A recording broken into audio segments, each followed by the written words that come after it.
What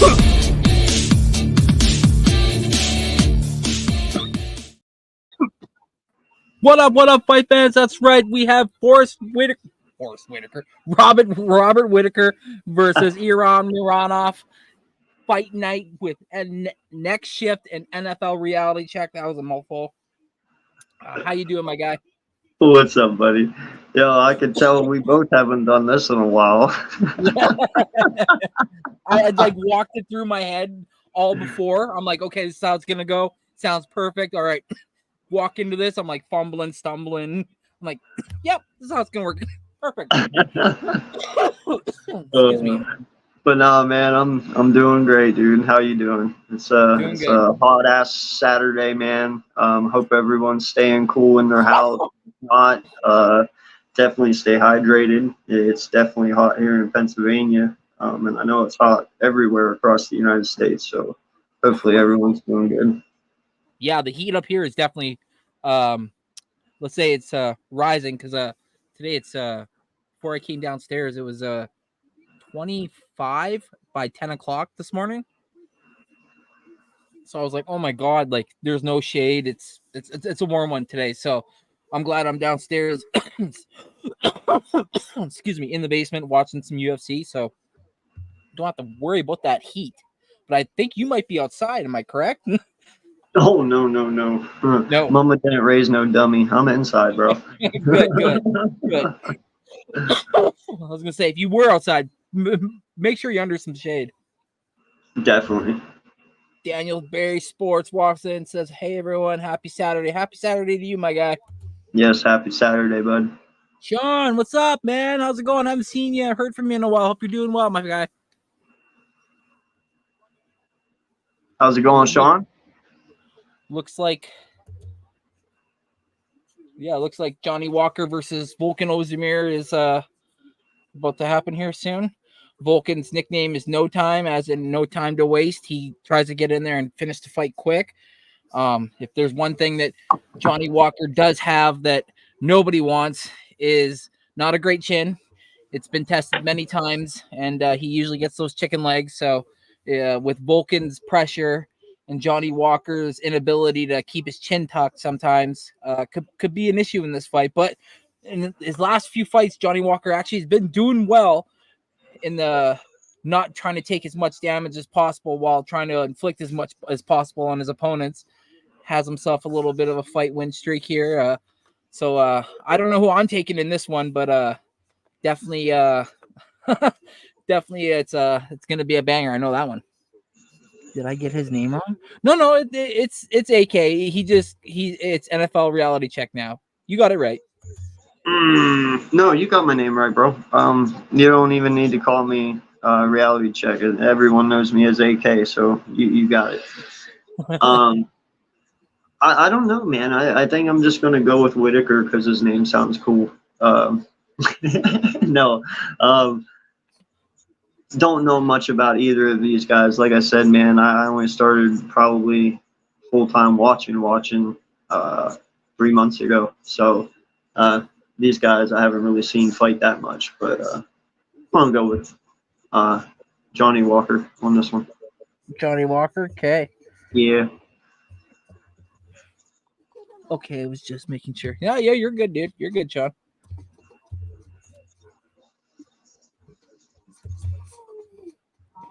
Stop.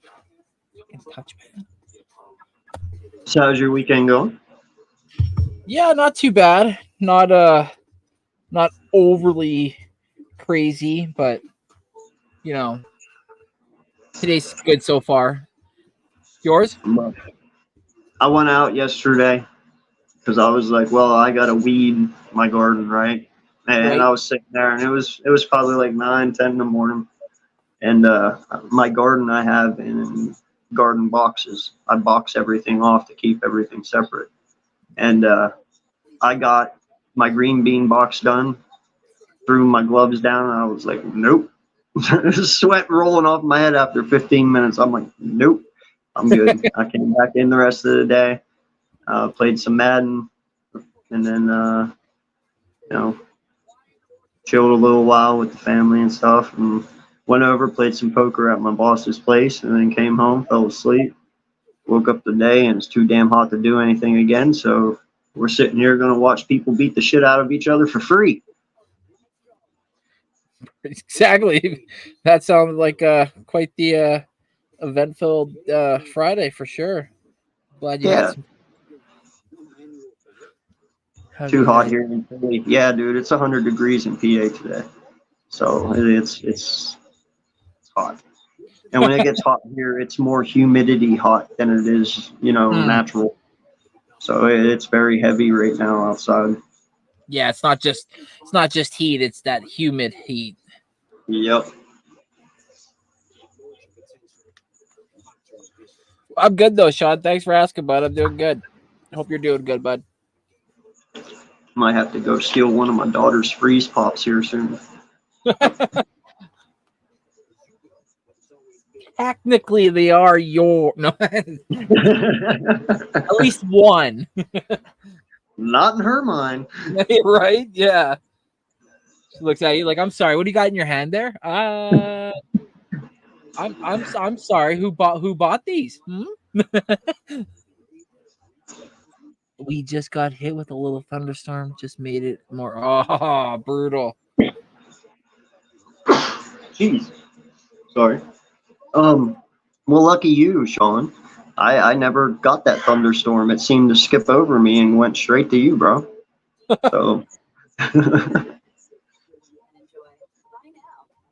And plus, right in the middle of the day too, so it just goes like rain back to the humid heat. Ugh.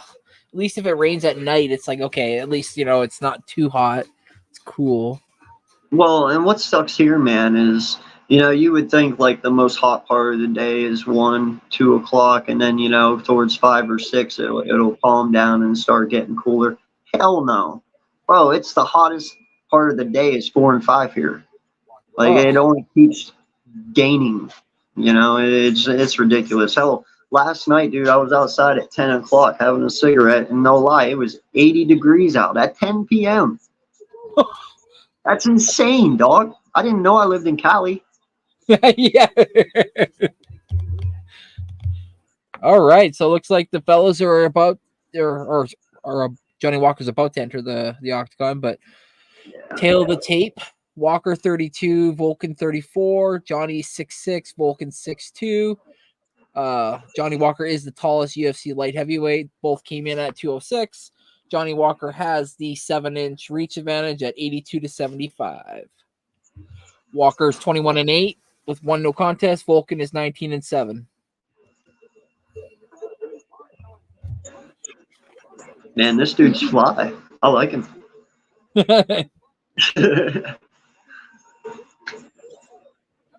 First time in Saudi Arabia, for anybody that's wondering. So.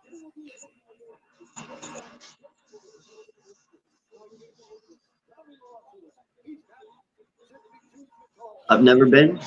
I might go someday, but I was enjoying the pool. Oh, get back in there. No, don't even feel like going back. Oh. You're like, it killed the fun. not just that, man, but I feel him, bro. Like, it's like once you get out and you've dried off, I don't want to get back in and get wet again, just to turn around and have to dry off again. You know what I mean? Facts. There's Johnny. Old boy Johnny Walker. He's fighting out of Dublin, Ireland. Dude, it's so good that Bruce is back. Shit, I've missed him the last 2 weeks. Sounds better. Right?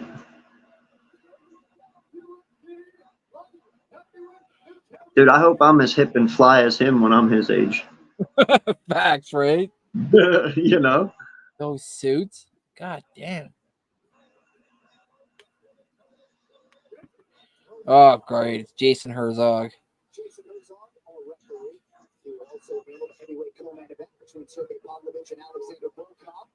Here we go. Dude, I wonder if Vulcan actually does like the V, you know, from Star Trek, is like Peace to the Journey. Yeah. The Vulcan V. use the name, man. I mean, go with it. You know, if your name's Vulcan, play on it. Absolutely. Ooh, Johnny with the leg kicks early on Vulcan, but Vulcan's coming with the Have a good major. one, Sean. Thanks for stopping in, man. Thanks, Sean. Have a good day, bud. Thanks for popping in, man. I really appreciate it. Oh, Vulcan. So who'd you say you're going with? I'm going with Vulcan.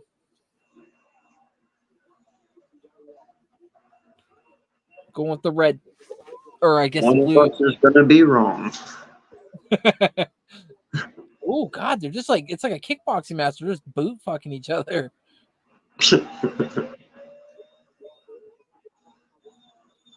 Oh, Walker tried to lean in with a fake jab, elbow punch. Corners are both yelling, "Patience, patience." Both men. Look at Vulcan's legs, though. They're like fucking tree trunks, man. They're thick. Getting a kick from him would not feel good. Oh, yeah, no, he's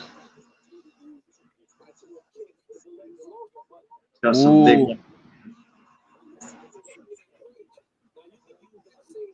Ooh, Vulcan with the heavy liver shot. Oh, he catches Johnny on the chin. Ooh, Vulcan's got Johnny backed up against the cage. Big deep breath. Ooh, but Walker answers back. God damn. Like his name says, no time. He likes to get after. Oh, big shot. Broccoli, what's up, bud? Oh! Vulcan rocks Johnny Walker down on his knees. Walker looking for some air. Can't find it. He's ducking and weaving. Vulcan just feeding shots. Johnny tries a flying knee. Doesn't land. Whoa. Oh. Ozdemir backs him up. Oh, Ozdemir knocks him out cold. Oh. He is toes to the sky. Out cold. Quitting right now. Holy shit. Well, that'll do it. I said that problem with Walker, his chin, man. He couldn't take a big punch. I knew I should have. I knew I should have went with my Star Wars shit or Star Trek shit. That's my bad. Vulcan, no time again. My God. He knocked him out so hard that he bent his leg behind him. Those knockouts are nuts to me because it's like you lost all control of your body functions. You probably shit yourself. Yeah. Oh, yeah. That's why I never wear white pants, bro. Right? Oh, wow.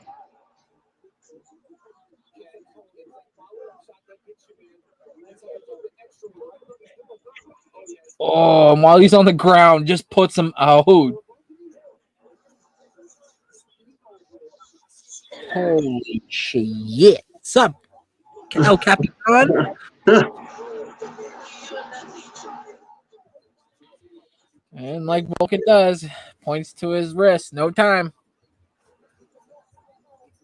I remember when Vulcan Ozdemir first broke into the UFC, he was on like a 7 or 8 fight win streak where he was like literally just going dusting dudes in like first like 2.5, 3 minutes of the fight. Like, and it was like, holy shit, like this guy's going to get a title fight and like be the champ. And like, how's anybody going to stop him? And then finally somebody that was a good counter striker faced him. And every time he tried to come forward, somebody would counter strike him and catch him with something. And he got knocked out. And then he kind of fell out of the rankings. But he keeps fighting like this. He's going to be right back at the top in no time. Right? Nah, man, you know, that's what I love about this sport, bro. It does not matter who you are. It does not matter what you look like, nationality, fight style.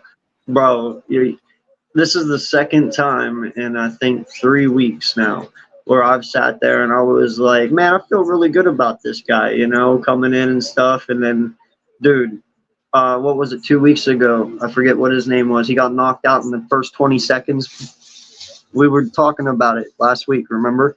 Yeah, Yeah. I forget. Yeah, and he got knocked out in the first 20 seconds. I'm like, holy shit, I was so far off. Like, well, that kind of felt that way with this one. It's like, yeah, it probably should have been a little better than what it was, but, sometimes you just ain't got it. Yeah, that was Zachary Reese knocking out Julian Marquez. Yeah. That was crazy. I didn't see that 20 coming. seconds. 20 seconds. 20 seconds, because the other guy was much bigger than him. And I was like, ooh, that's no, dude. Size does not matter. Nothing, bro. It's crazy. I love it.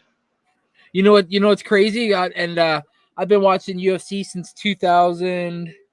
I think 2002, 2003. It doesn't matter the size of your muscles. It's how strong is your chin. Yep. Are you able to take a shot? If that's okay, then how good is your body cardio? Do you have enough to be able to withstand taking liver shots? Because I've seen guys drop to their knees taking a liver shot. So right. It's like you said, it doesn't matter. And then the cool part about what I love about the UFC, the facets I love, is the kicking, the elbows. So it's like like you couldn't see it coming, flying knees. And then on top of it, there's the submission part of the game that I at first wasn't a big fan of when I first started watching UFC because I didn't understand it. But then the more I understood it, the more I actually became a big fan of it. Yeah, no, man. I told you I have watched. I mean, hell, I was watching the night Anderson Silva snapped his leg in half when he threw that kick. Remember that? Yeah, and I was like, yo, that's fucking amazing. Like, what other sport can you see that shit? Like these guys are phenomenal athletes, and they deserve all the credit in the world, man. Like some of the shit they put their bodies through, it's ridiculous. But like I said, man, there is no favors here, and that's what I love about it. It's everyone for themselves. And kind of ironic too, hey, that Anderson Silva breaks his leg on Chris Weidman, and Chris Weidman breaks his leg twice. Right? Yeah. Almost it was like a curse. It was like karma's a bitch. That's why anytime I see someone throw a kick, like for me, it's not so much the kick where I'm like, oh, it's okay. Let me see that leg go back because I want to see if this leg's gonna be straight or if he's gonna be accordioning in. Right? No, man. I listen. Every time someone throws a kick, ever since that Silva leg break, dude, I'm always watching. Because I'm like, bro, it's coming again. Someone's going to kick someone. They're going to check it, and they're going to be like, oh, yeah. That felt weird. That's not supposed to happen. And that's literally, dude, I remember he even planted his foot not knowing it, and then when he realized it, you remember that shit, dude? That was gruesome, man. Oh, fucking gruesome. And like, and then even like when it happened with Connor, and like he kicked Poirier, and then he went step back, and then it just like the pain that someone would go through, but the fact that his adrenaline was probably just rearing, it boggles my mind, because like Connor said in an interview afterwards, it wasn't the pain at first that hurt, it was afterwards when my adrenaline finally had a chance to calm down, and I had to leave the arena and try to like get to places. He's like, just the slightest little touch, it hurt. And I was like, oh fuck. Oh yeah, I believe it, man. I do. So for any of you out there who just got there, appreciate you guys for stopping in. Shout out to the 24 in here. Thank you all so much. Please hit that like button. If you like the content, please subscribe to me and my boy NextShift Randy. We hope to be doing these every Saturday now. We both love UFC and we both like watching it, so we figured we might as well stream it. The first fight's already over, and Vulcan wins with a vicious knockout. Vicious, straight vicious, like stone cold vicious. So we're just waiting for the second fight to start here. Appreciate you guys. Yeah, and a cool little nugget about the second fight that's about to happen. Shapir Magomedov is blind in one eye. No shit. Yeah, the guy with the red beard. He's blind in one eye, but fucking he is such a good fighter. Such a good fighter. I don't know. In certain ways, that could actually be a positive, right? Right? Like I know there's Because if negatives. you can't see it coming, you're not gonna, I don't know. Never mind. Doesn't matter. But speaking of good fights, next Saturday, June 29th, UFC 303, Pereira versus Prochazka 2. We get to see that happen again. That's going to be nice. Yep. And then we get Brian Ortega versus Diego Lopes. I like Diego Lopes a lot. He's a young, upcoming featherweight, but I also love Ortega. So it's like, where do you go there? And then Anthony Smith was originally supposed to fight Carlos Ulberg, but Carlos Ulberg had to pull out for, I believe it was health issues. So Roman Dolce was going to step in for that light heavyweight bout, with both of them being, it's going to be a catchweight fight because Roman's a middleweight, but he's going to step up and fight at light heavyweight. So he's going to put up a little bit more. So that's interesting.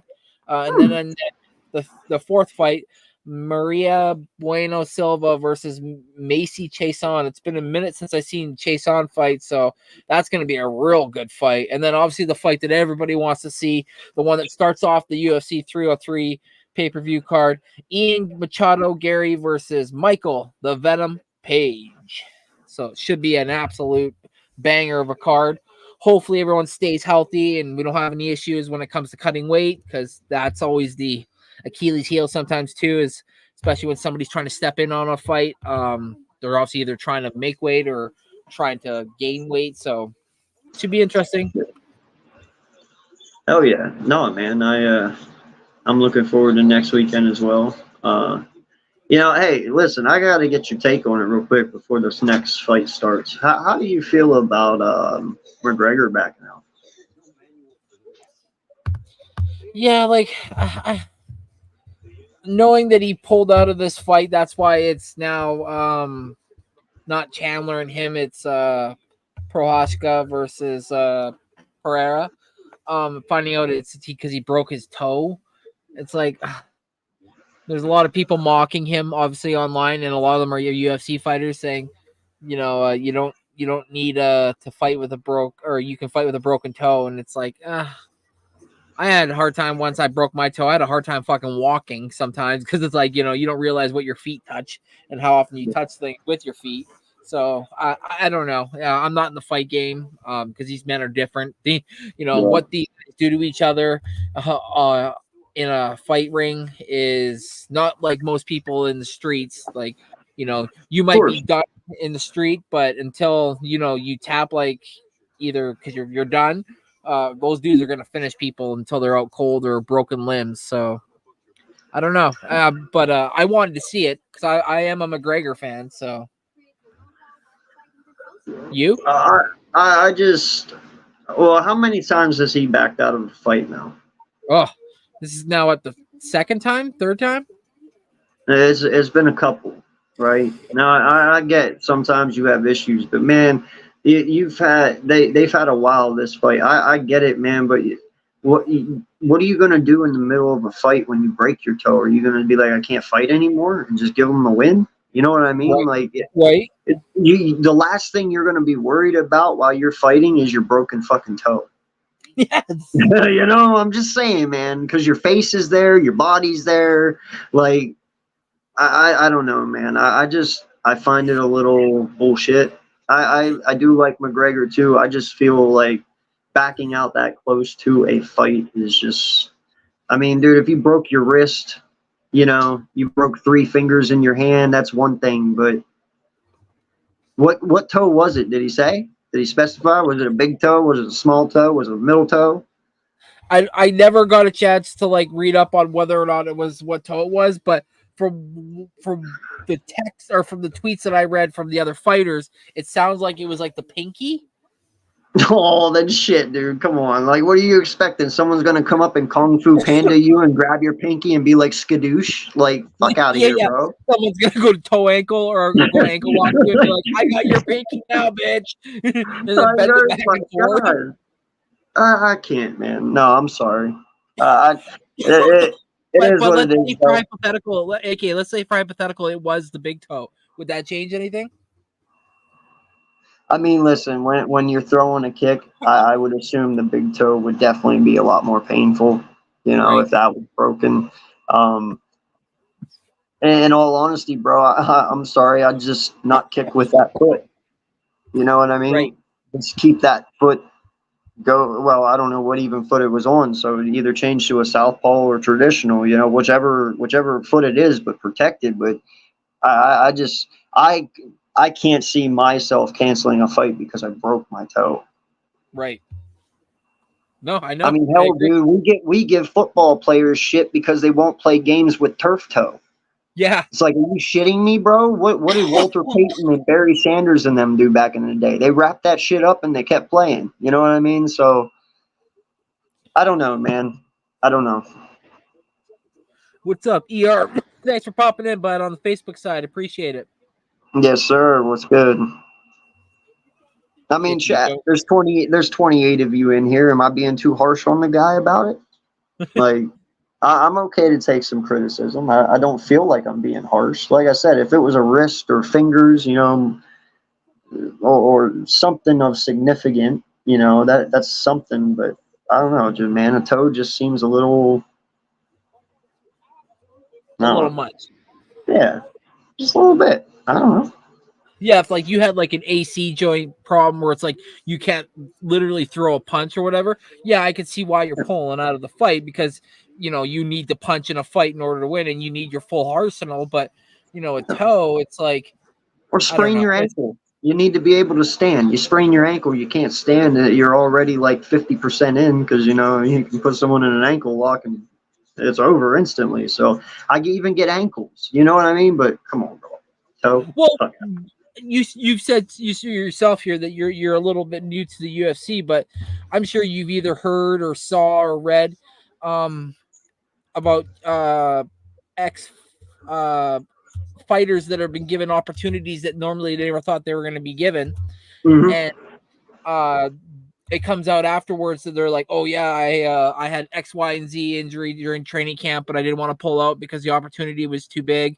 And blah blah this blah blah that. I think because McGregor's got to the point now where he's quote unquote got so much money, I don't think he cares as much if he's got to pull out of a fight card because to him Yeah. that just means that he's he's like whatever, like on to the next And kind of thing. what you're saying is like pretty much he has nothing left to prove to anyone. Yeah, Like, yeah, I get it, man. It's just you don't want to do it too many times, bro, or you start ruining your legacy. exactly. And like when you said like he hadn't done it or he's done this in the past, it's like the last time he was avoiding USADA and there was a lot of people putting out there. Did you see how big he was? Maybe Yeah. he was on a little bit of something like some juice to get Mm-hmm. bigger. And then all of a sudden now this happens. And then I've been reading also too that a lot of people think that maybe it's in his head too because this would be his first fight since that injury, and maybe he's afraid of breaking it again or something by throwing a kick and somebody blocking it or something. It's like you go in with that mindset of you're worried about an injury, you're going to get knocked out because you're going to be less engaged and more defensive, and therefore giving For sure. yourself potential to get hurt. So just so you know, we're just talking until these fights start. They're getting ready here for the second one. Yeah, they're walking up. Yep. So no, man. Listen, I do get it. I do understand. I don't know. I know that McGregor has had mental problems in the past. So even if this is one of those things where just every time he gets injured mentally, he gets depressed. And I get it. Then it is what it is. But I just can't. I can't really believe that it's all over just one toe. Yeah. Like It's a there's a toe. little more to it than that. But Excuse me, there are people who so, are construction workers and break toes and still go to work even with a broken toe. I know fighting is different than working construction, but I'm just saying there are people who can tough through it. And being a UFC fighter, you think that, for him that wouldn't be an issue. Plus, bro, go in, make your money, and get the fuck out. Then you ain't got to fight for another. You can recover for the next 6 months if you want. You know what I mean? Yeah, exactly. Yeah. Obviously, depending on what happens in the fight, but yeah, you're exactly right. Yeah. Yeah, you might have to recover a little bit more than just a toe, but you get time to recover. And he's got he had in his contract, obviously he had in his contract he was going to get paid and paid pretty well. And it's like now it's not like him not getting paid. It's like now Chandler doesn't have an opponent. Now he doesn't get paid. So it's like he did all this fight camp for nothing. Bro, I told Forrest the other day, I said, in all honesty, man, I said, I know I would get a lot of hate if I put it out there, but I really don't care at this point. I just want to let McGregor fight anymore. Yes. You know what I mean? I'd just be like, listen, man, we do. You're a legend. You have done things for this, industry that no one's ever done before, and you will be in the Hall of Fame. Yeah, it is what it is, but we can't count on you anymore. Yeah. And I don't think that's wrong to say. I mean, you're right, dude. How much money was lost? Because, dude, there was people putting money on that fight. Yes. You know what I mean? And now that's even gone. So it's like, dude, you gotta. And that's the thing too. McGregor, he's one of the top few who actually get paid very well from Dana. Yes. You know what I'm saying? All these other guys, what they make like 10,000 a fight. Yeah, like, it's like that. Yeah, dude, it's nothing. It's nothing. It's garbage. So I mean, the fact that these other guys are out here doing the shit that they're doing and they make so little compared to what he does, I'd be a little pissed if I was a fighter too. Like, dude, I get my head bashed in for 10 grand. You can make $1 million in your fight. You know what I mean? Yeah. Yeah, I think he's just, honestly, I think he's, part of him is one probably doesn't like, because he just did the Roadhouse remake with Jake Gyllenhaal.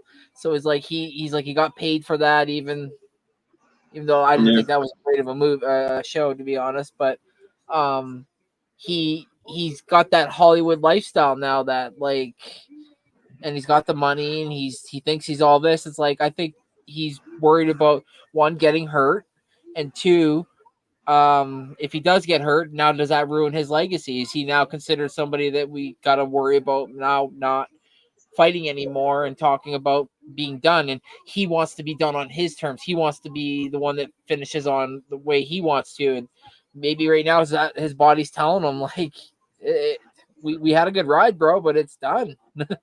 You know what he needs to do, dog? He needs to go and employ himself with the WWE. Right? Just follow Ronda Rousey. just go on over there. You won't get hurt over there. He'd be the ultimate heel there. What's that? He'd be the ultimate heel for them over there. Exactly, dude. You could be the biggest asshole that WWE's ever seen, and you can pull it off very well. You just be yourself. Yeah. All right, tail of the tape. We got Shara Magomedov, 12-0. He's 30 years old, 6'2". He's got a 73-inch reach, but Antonio Tricoli is 12-3 with a 1-no contest, 33 years old, 6'5". He's the tallest middleweight, by the way. Has an 80-inch reach, so 7 inches on the 12-0 Dagestani Russian, who is blind, by the way, and I believe it's his left eye. Yes. Well, it's left to us. It would be right to him, right? Right, exactly, yeah. His right or left, because we're staring back at. Never mind. You get it. It's crazy though that he's and he's undefeated. He's 12-0. So I'm so jealous of his beard. His is just a little longer than mine, but I'm still jelly. Right. I wish I could get mine to lay that way. Yeah, just flow perfectly like that, right? But it doesn't work that way. It's got the genes, the red genes. Oh, they love him there.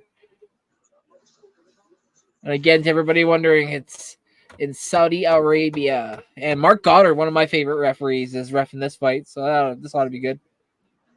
Well, all I know, dude, is don't ask me who I pick because I'm not getting myself in that situation again. We're just going to see. I want to see the Dagestani win, the Russian in red, but this is definitely probably one of his toughest opponents so far because this guy loves to wrestle on the ground. But so does Magomedov. Yeah.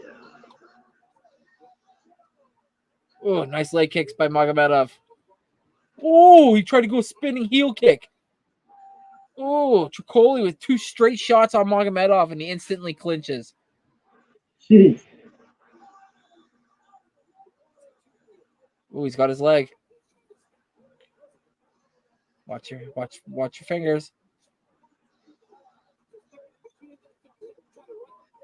He's just got him up against the cage. Magomedov is taking big shots, though. He's trying to defend the takedown, and in doing so, he's leaving himself open to these body shots and headshots. 1 minute into the fight.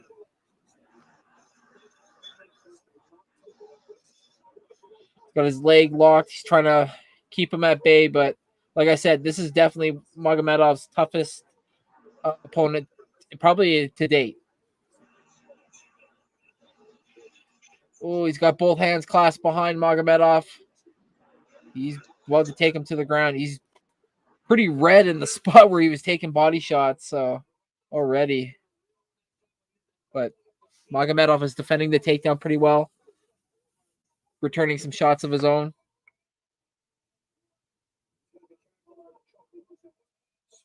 Trockley is trying to... He gets over the leg. He gets it. Oh, Magomedov almost held the cage. Mark Goddard's asking for these guys to get some action. Come on. Wants to see something. Don't just hold him up against the cage. And that's it. He steps in and separates him. Good. I think he's giving him a warning, too, because it looks like Tricoli was trying to lock his fingers into the fence to hold Magomedov there. Ooh, Magomedov lunges forward with a nice straight lands on the chin.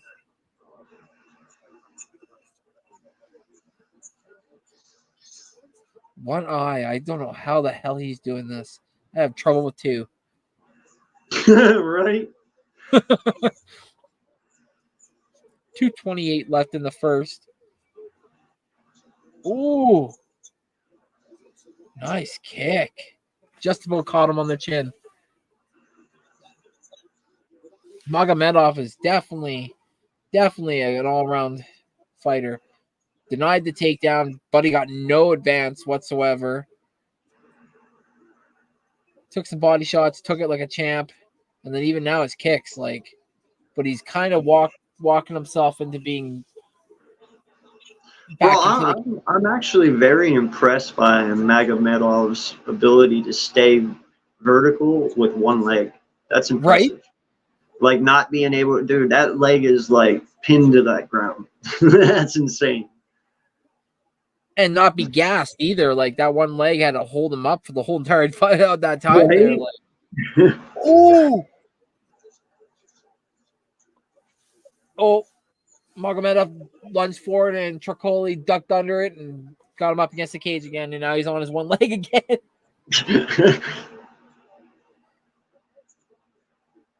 Testing it, Magomedov's cardio for sure. 3-round fight, 110 left in the first.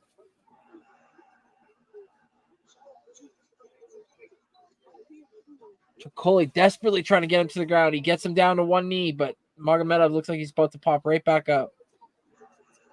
Oh, he's grabbing his ankle. Smart.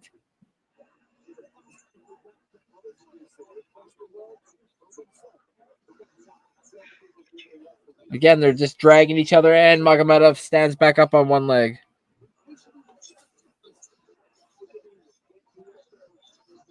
Oh, knee to the gut.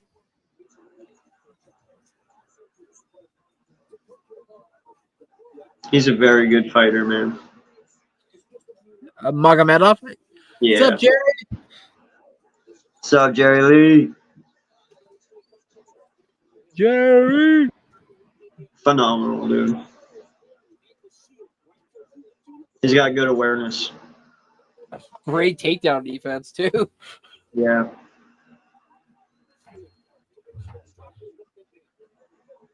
Now he's just feeding them shots, staring at the ref.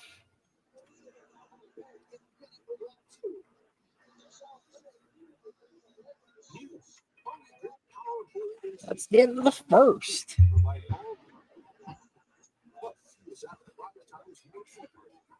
Battle. Is that code? Yeah, code for what, though? Battle. Oh, Are you talking battle. about the fight? He's talking about the fight. It's a battle. It's a battle. I think that's what he means. I'm pretty sure he's watching it. By adjusting tire pressure from the cabin. Just under commercial break, folks. If you haven't already, please head on to the Hardcore Sports Net. Yeah, there you go. Combat fight. Battle, combat, fight. Is that what you say in the shower when you're fighting? You're like, battle, combat, fight. I'm Jerry.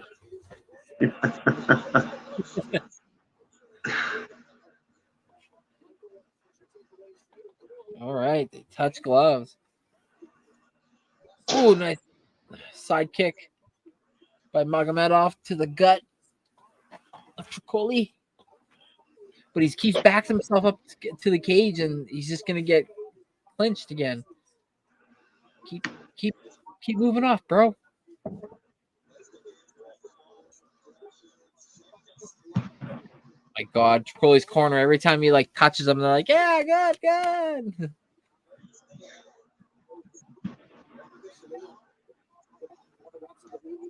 Oh, nice kick. 4:20 left in the second, and Magomedov with a nice leg kick. Ooh, another one followed up, and that one hurt.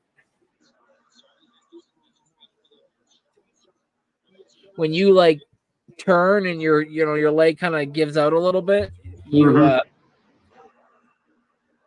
definitely oh, Magomedov almost timed a perfect shot just as Tricoli tried to clinch and just missed an opportunity, but they break.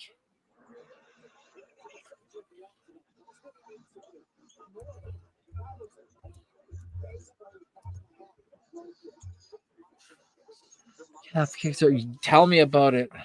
Probably can't fucking walk for like a week. Like when these guys get booted and boot fucked and stuff, and like the chest and the gut area and stuff, like I bet you, like they don't talk about it, but I bet you they piss blood. Like they straight up just like, oh, going to the blood bank. Nah, man, I sit here and watch these fights all the time, and my thing. Oh, he did it again. Sorry, go ahead. No, my thing is, I don't know if I could ever kick somebody that many times, bro. Like I drop something on my foot, that shit hurts instantly. You know what I mean? Like the last thing I'm gonna do is abuse the shit out of my foot on your calf. Like it just seems painful just for me, you know? Right? Let alone like some of these guys that when they do it, like, and this isn't like a diss or Magomedov with a nice 2-punch combo. But when they get these like smaller dudes that don't have as much like meat on them and stuff, you're like kicking bone. It's just straight bone on bone at this point. I dropped my rim on my toe about a year and a half ago. Mm-hmm. I split my toe like in quarter, like it's split in half. I couldn't walk. I couldn't walk. Yeah. Now, like I know that's a little bit different, but it's like I've seen fights where guys have split their toes open and stuff because they've kicked so much. Yeah. And like the doctor will look at it and be like, it's up to you. And they're like, yeah, go. Like leave me alone. Let's go. Let's finish this. It's like I'm like, no, I'm done. Like it's over. Like this shit's fucking stinging. Yeah. Like, I feel woozy. Like, it's like, what the hell? But these guys are different. Like, I know I would sit here and talk like, oh, I get in there and I do this and I do that, blah, blah, blah. But it's like, in all honesty, I get in there, I take one fucking leg kick, I look at the guy across, to start crying, going, why would you kick me so fucking hard, dude? like take it easy. Like, we're just making Why some would you do that to me? I have a family. It's like, I understand you're young, but I gotta go somewhere tomorrow. It's like I am a married man. yeah. Ooh, Magomedov grabbed the cage. Oh shit. Uh-oh. Can't be doing that. No, I think he was about to be taken down too. I just missed it. I was Link. I'm not sure who Snack is.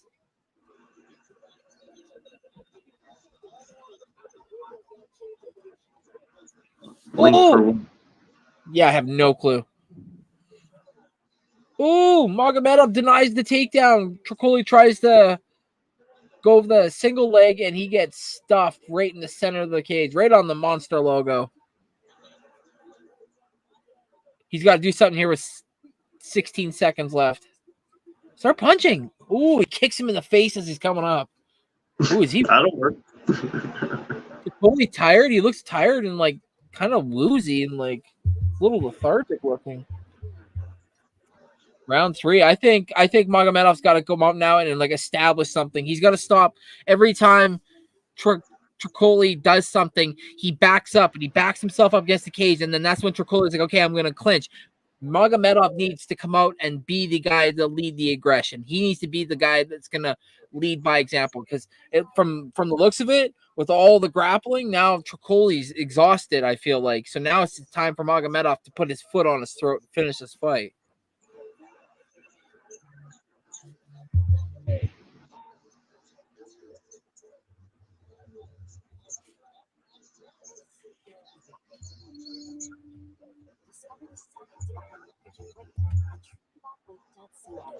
Oh my God, where is it?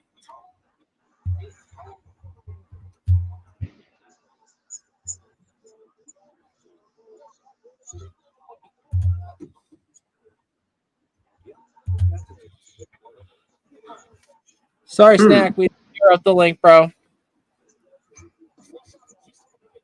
Save $10 on UFC 303 with ESPN Plus. Nah. I don't need that. When it's $80, it's like, can I save a little more? Can I save like $50? And they hug in the center. Come on. Go, get at him. There we go. Nice side kick. Oh, he kicks him in the freaking head. Now a calf kick.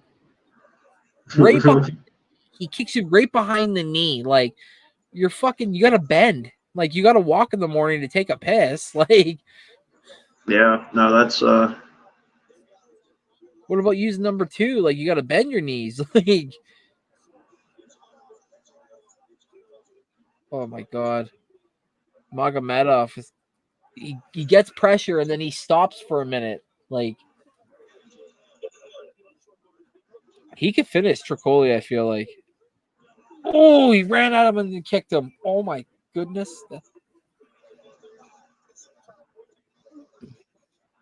I think Magomedov's got this fight so far.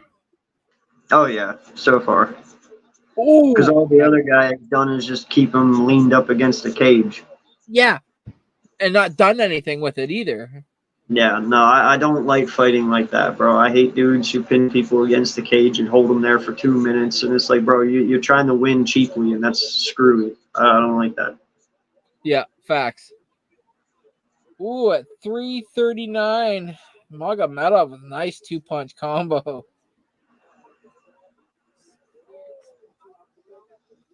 Ooh, nice. Nice parry. Magomedov, I think, started to feel himself, and he just kicked him in the face.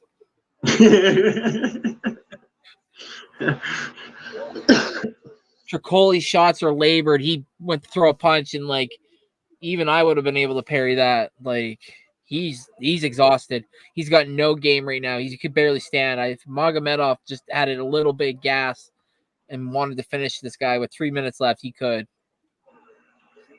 He needs to have a little bit more urgency in his game, Magomedov.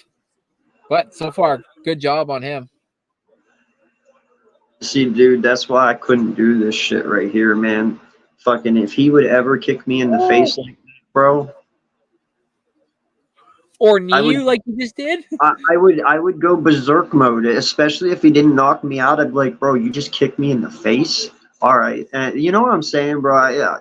I just rage. I don't see how these guys can control their anger, because it's like, bro, if I got kicked in the face, like literally kicked in the face, you know what I'm saying?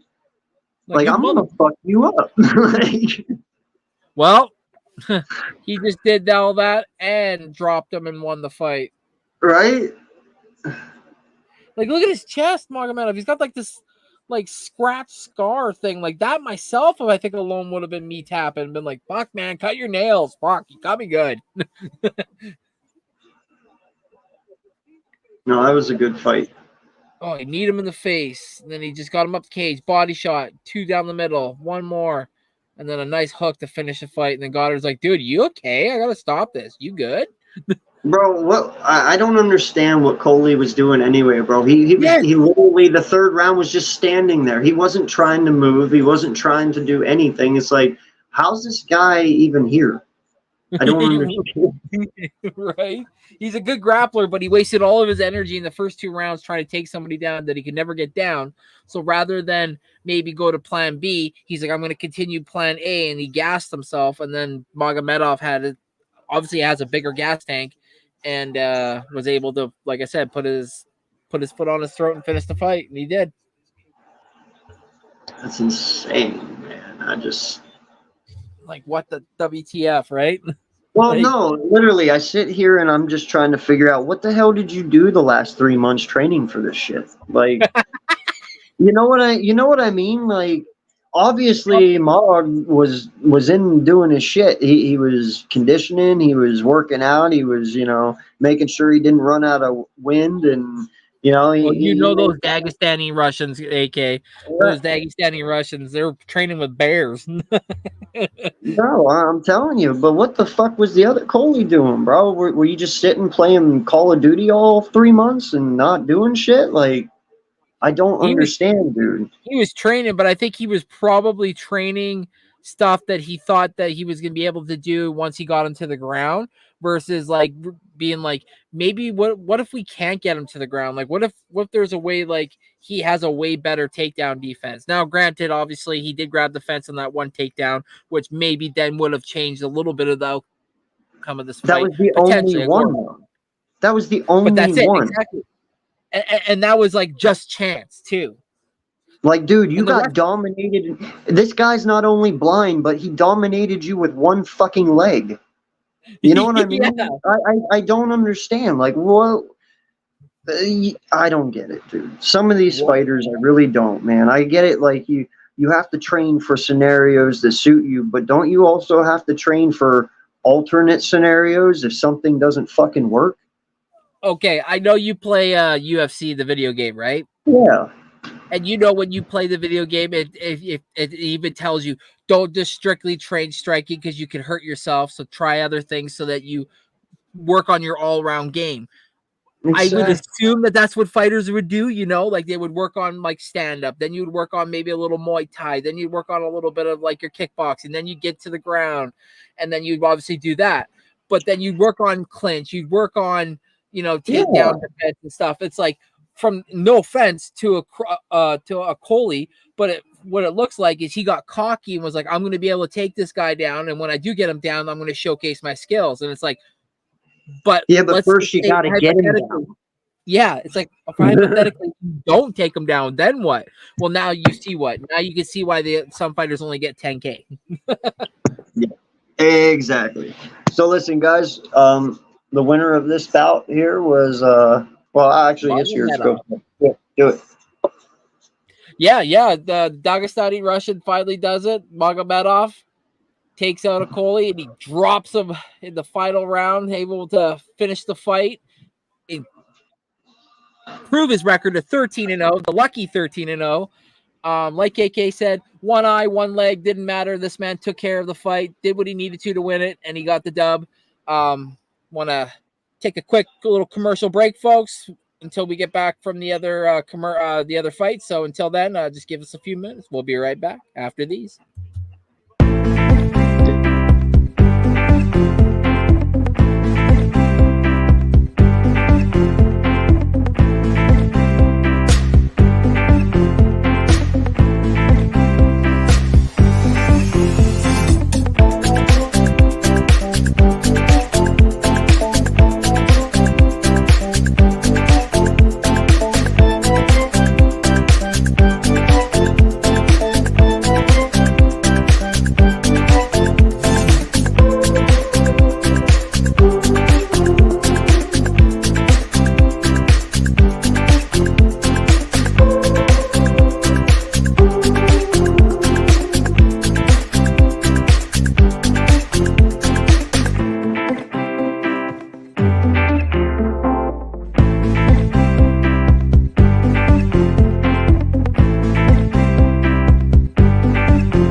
That's right. That's right. What up, everybody? That's right. This is the UFC Fight Night watch party. Gaslam versus Rodriguez is next. Cannot wait. We just had a little commercial break. This man is tatted to the nines versus a man that's not tatted at all. Yeah, shout out to all 30 people in here. We do appreciate you guys and the views you guys are giving us right now. Hopefully everyone's staying hydrated on this hot weekend all over the United States. Appreciate you guys for joining in and spending your time. Please make sure to head over to Hardcore Sports Network, hit that like button, hit that subscribe if you like the content. We not only do UFC, we do all kinds of sports from basketball, baseball, hockey, anything really, football. So definitely go show everyone some love over there. Appreciate you guys so much. Thank you.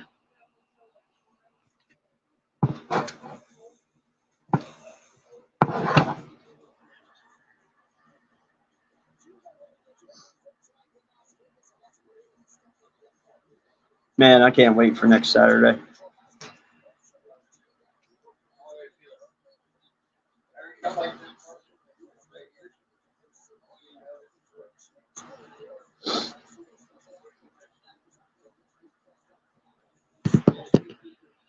So the third bout's going to be starting here in a few minutes.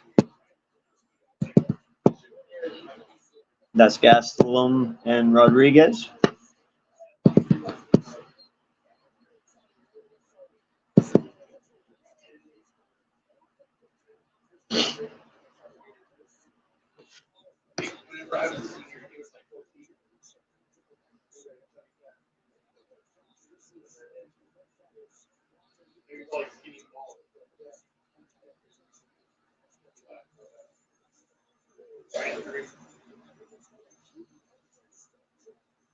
Randy, are you talking, dog?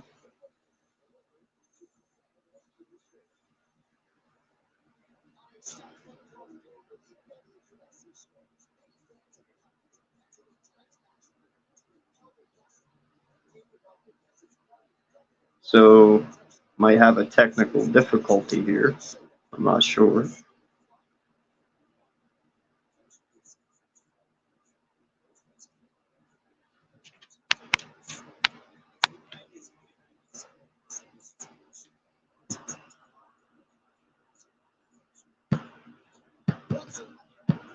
Randy, you there, buddy?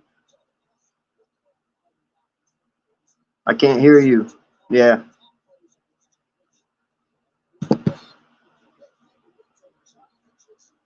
Go out and come back in, bud. Yeah. Sorry, guys. Having a technical difficulty here. We'll get it back on track here in a moment. Appreciate you guys for joining in and getting ready for the third fight of the night here.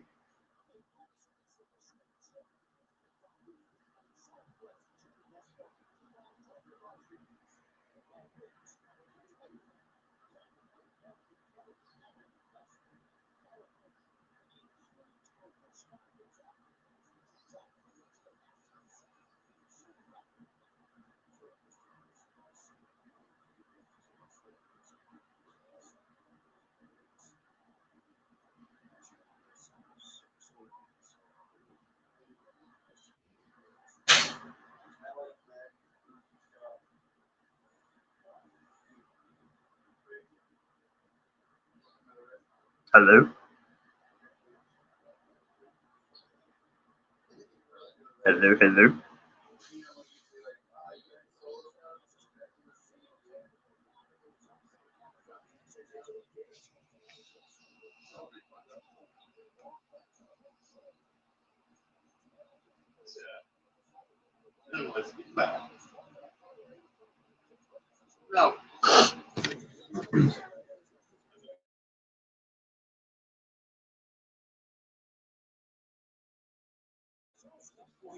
So,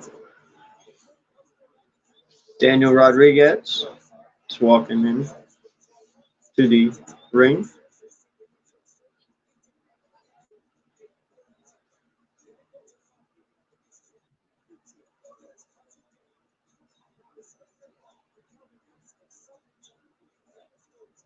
Hello. Hello, hello. No, I can't. It has to do with your mic. It's not your computer or anything.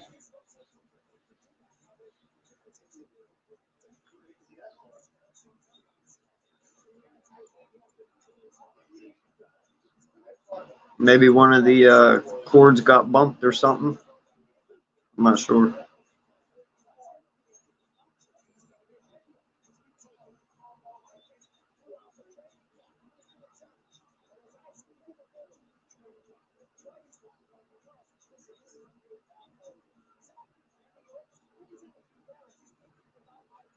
So Daniel Rodriguez has has the highest significant strike rate in the welterweight history. He also finished 12 of 17 wins, 8 knockouts, and 4 submissions. So definitely going to be looking for that knockout or submission here tonight.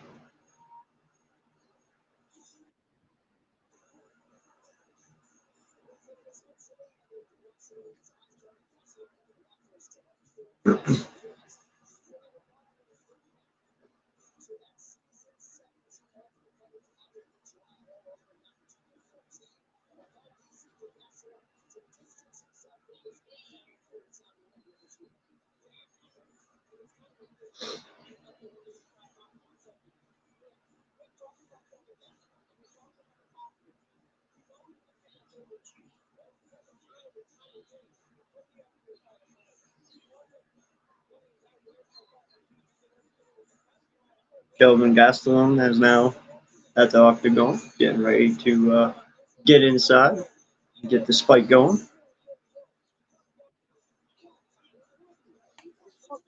Restarting my computer, so I'm on my phone. Okay. No, I hear you though. Welcome back. I don't get it. I don't know what's up with this computer. Like, I'll be live sometimes perfectly fine, and then like random times it'll just cut out on me and won't work, and I gotta like restart my computer. Like, what the? It's annoying, but we are back. Technical difficulties avoided.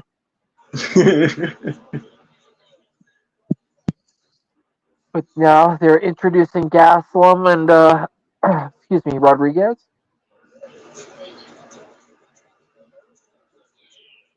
Yep, Gastelum is 32, 5'9", 184.5 with a 71.5-inch reach.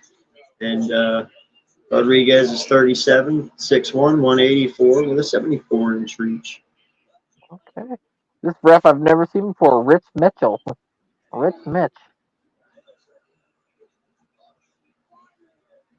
Damn, Bro, Daniel. I wonder how much that UFC ring on Drew Buffer's hands costs. Did you see that on his finger? No. He has a huge, looks to be silver UFC ring on his index finger. Ooh, I bet you that thing's worth a penny. Right? It's pretty sweet. I gotta check that next time. Yeah. Gaslam and Rodriguez exchanging. Dude, Gastelum, he came out pissed off. He was hulking. Yeah, he fights. He fights angry. Like the body type doesn't look like a fighter, but he definitely likes to bang. That's for sure. Yeah. Same with Rodriguez though. He likes to have those types of fights too. So it should be a good one. Minute in, and There's there's this dirt. definitely a pretty good height differential here. Yes. Whew. I love it when both fighters connect with a shot at the exact same time, and then they both have a look on their face like, yeah, all right.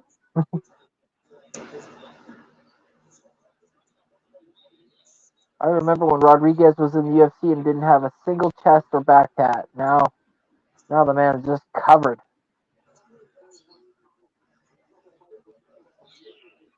Ooh, nice. He's trying to work his jab on Gaslam, but every time he does, Gaslam counters. Man, he's a short, stocky little shit, man. Yes.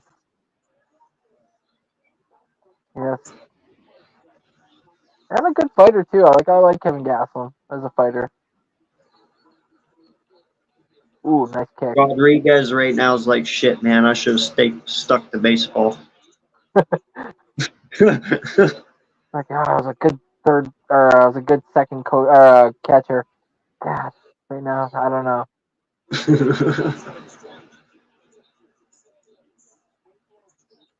Although, what is kind of neat is, like, at least as a UFC fighter, if you can fight quite frequently without having to worry about injuries and healing up and whatnot, depending on your fight. Yeah.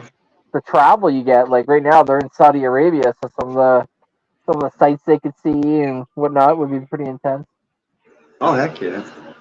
Ooh, Gaslam, nice overhand. Rodriguez seems like he's on skates on back mode, as in back up. Gaslam's definitely controlling this fight.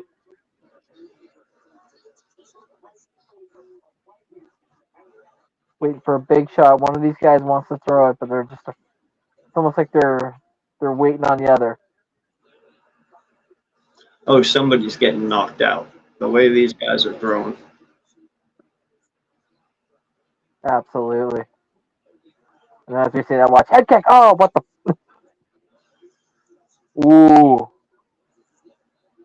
Rodriguez, like they say, the worst shot to throw is one when you miss and then get hit with one because you're not expecting to be hit. Oh, fuck! They can exchange. Like he can throw it with ferocity, Mr. Gaslam. Yeah. A fight in the phone booth type of guy. Now, see, this is the kind of fighting I respect, dude. You're not putting each other against the cage. You're throwing punches. Yeah, you're doing your part, and then vice versa, right? Yeah. It's entertaining, you know. Oh, body head by Rodriguez.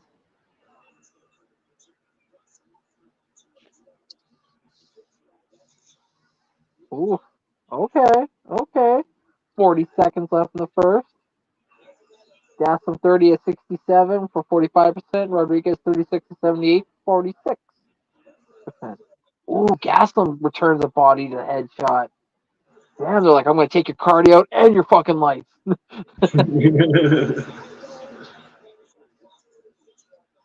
Rodriguez again backing up. But if you're backing up doesn't mean you can't be dangerous. I've seen many people put people out while backing up. But are they connecting like Gaslam is? Oh, here we go. 7 seconds. 5, 4. Oh, they stop. They exchange again. 1. Oh, damn! What a good first round. They Yes, they kind sir. of felt each other out, and then all of a sudden it was like, "Whoa, bam! Go time!" Like AK said, unlike the last fight we had before this one, it wasn't a lot of, grappling and just. It seemed like almost using the cage as like a place to catch your breath and get some. I mean, I was also thinking too when I was off. Maybe a Coley might even have been sick or something. Maybe he had a cold, but still, it's like, come on, bro. Yeah. But this fight, damn, I'm liking this fight. Hey, some people just come to fight. They come to do what they're supposed to do. Yeah. Yes, isn't that the truth? Some people just come to fight. And some people are born to fight, where other people are born to do the other stuff. The grappling. It takes a special human being to get in there and punch the I mean, shit. don't get me wrong, man. I like submissions. I like, when they're down there grappling and they're rolling around and they figure out how to get them locked in and they get it done. But, man, I'd rather see someone get punched or kicked in the face and be knocked out than someone be submitted. You know what I mean? That's cool, but I don't know, man. When you can kick someone just right in the face and some of the ways I know it's morbid, but some of the ways their bodies just go limp and the facial expressions they make, it's quite entertaining and funny to us, because we're not the ones getting kicked in the face, but it's way more entertaining, man.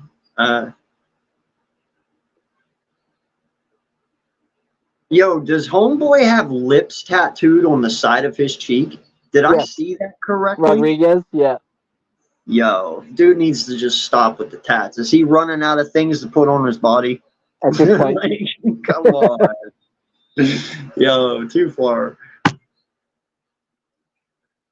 he's got lips tattooed. Yep. Can you that?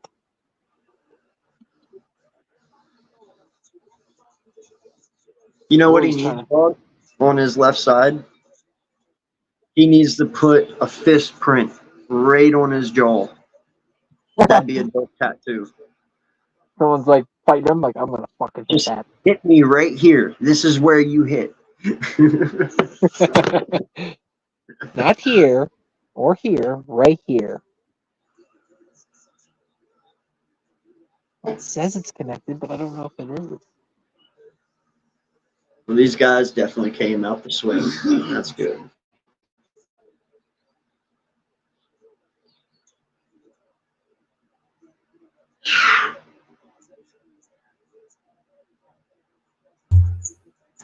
Hello? Hello? It works. So get rid of this one. Yay, it's back. All right. That's what I mean. See, it's weird.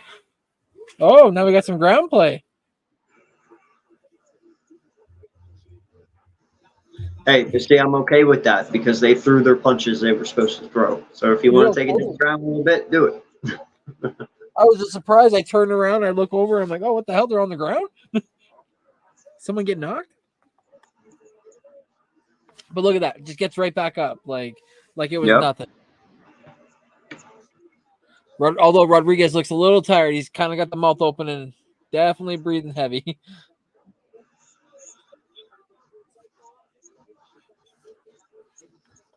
I don't think he's here, Raph. Sorry, man. Oh. Oh, and then all those shots that are missing, it's gonna add up. Oh, fuck. Yeah. Never mind. Oh.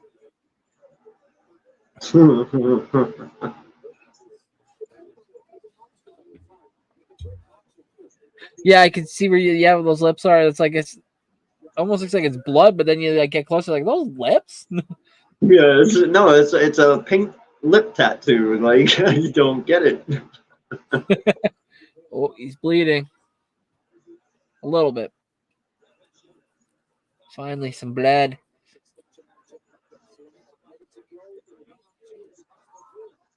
Oh,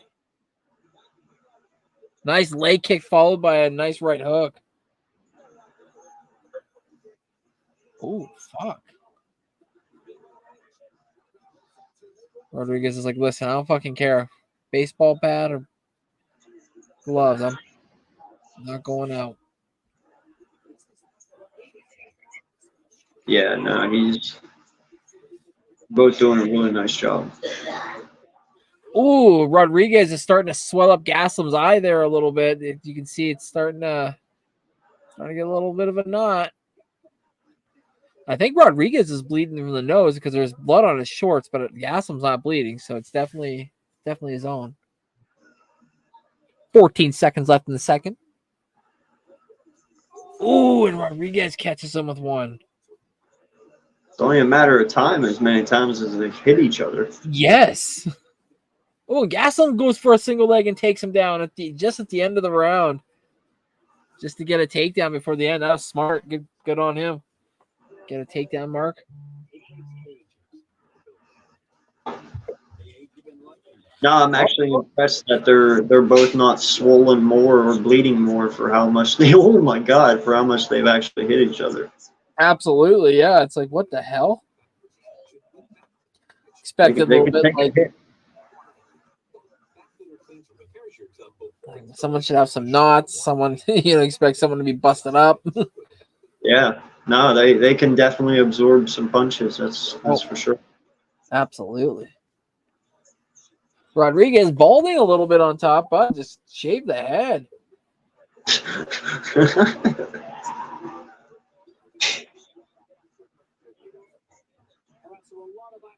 Oh, look at Gaslam. Boom, body shot. Boom, body shot. But he takes a shot from Rodriguez. Yeah, Gaslam's a very stocky, like, thick fucker. Like, Right? He likes pain. yeah. Yeah, at this point, he's like, let's just go. And that's exactly how he's starting the third, folks. Holy. I came here to fight. Came here to feel pain and see blood. Right now, I'm feeling pain. But I ain't seeing blood. Ooh. Rodriguez. Oh. Might need to tattoo the rest of that other leg, Rodriguez, so we don't see all the swelling. Holy fucking hell. Every time you just hear those gloves hit someone's face, it's like, how are they still standing? Hi, Ginge. Oh, Rodriguez just throwing everything, basically, at Gaslam. Some is connecting, some isn't. Oh, Gaslam setting up a fake takedown. Sorry, I had a tickle. No, dude, you know how I know Gaslam's going to win this, bro? Did you not see him in the middle there in the round? He was standing up and walking back and forth while Rodriguez was, like, winded as shit. Yeah, using all the stool time he possibly could. Yep. Ooh, a little nod on Gaslam's face now. Yeah, he's the type of guy that just rubs some dirt on it. Yeah, you're damn right. Yeah. Like, just throw some, put some Vaseline on that bitch and let's just get out there and finish this fight. Like, you don't care. Ooh, that connected. That, I think that would have put Rodriguez out. Because Rodriguez just looks to me like he's kind of hanging on at this point. I see blood. I see dead people. Wrong show, bro. Oh, Gaslam gets shot, hit with a nice little jab on the chin. Those can be, they can stun you. Oh, Gaslam goes for the double takedown, and he gets it. Throws Rodriguez on ass to the ground. Beautiful. 2:20 left in this fight. Lots of time for him to submit him. He's like, okay, these hands are putting you to fucking work, and you ain't going to sleep. I got to try another way. Watch out for some elbows. Oh, here's where those nasty cuts come from. Oh, yeah. Especially if he can get top mount, he'll definitely start hammering shots from the top. Rodriguez doesn't have a great ground game. He's more known, like what you said at the beginning. He's more known for throwing leather versus like defending it. Yeah. Yeah, as you can see, he's just got both hands clasped behind Gaslam's back. He's just holding on at this point. 1:35 left in the third and final round. Gaslam versus Rodriguez. Come on, Gaslam. You could finish him right now. I feel like he could. Oh, he's taking him out. Oh, no. Dude, this guy doesn't get tired, bro. He just fucking keeps going. Right? Gaslam's a beast, man. Holy crap. Yeah, he is. He is. Like, he's sneaky good, man. He's sneaky good. Talk about unlimited cardio, bro. Like, holy shit. For a big dude, he should be tired already. But he's been in some 5-round fights in the past, like some final fights and stuff. So when I feel like, me as a fan, I feel like when you've had that as a fighter, it just helps you. It helped build, like what you just said, cardio. Because like in his lungs have now been able to expand to that point where it's like he's like, okay, now in a 3-round fight, I know I can last that because I've had to last a couple 5-round fights. Yeah. No, he's a freak, dude. Yeah.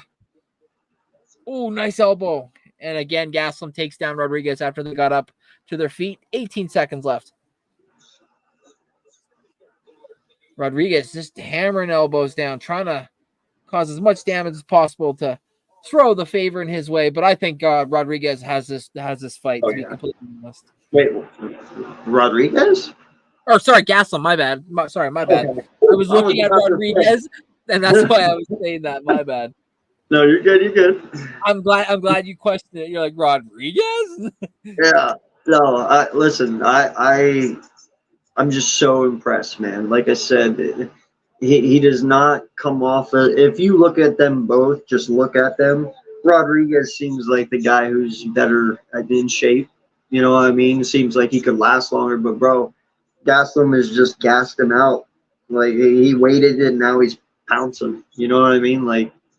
Yep.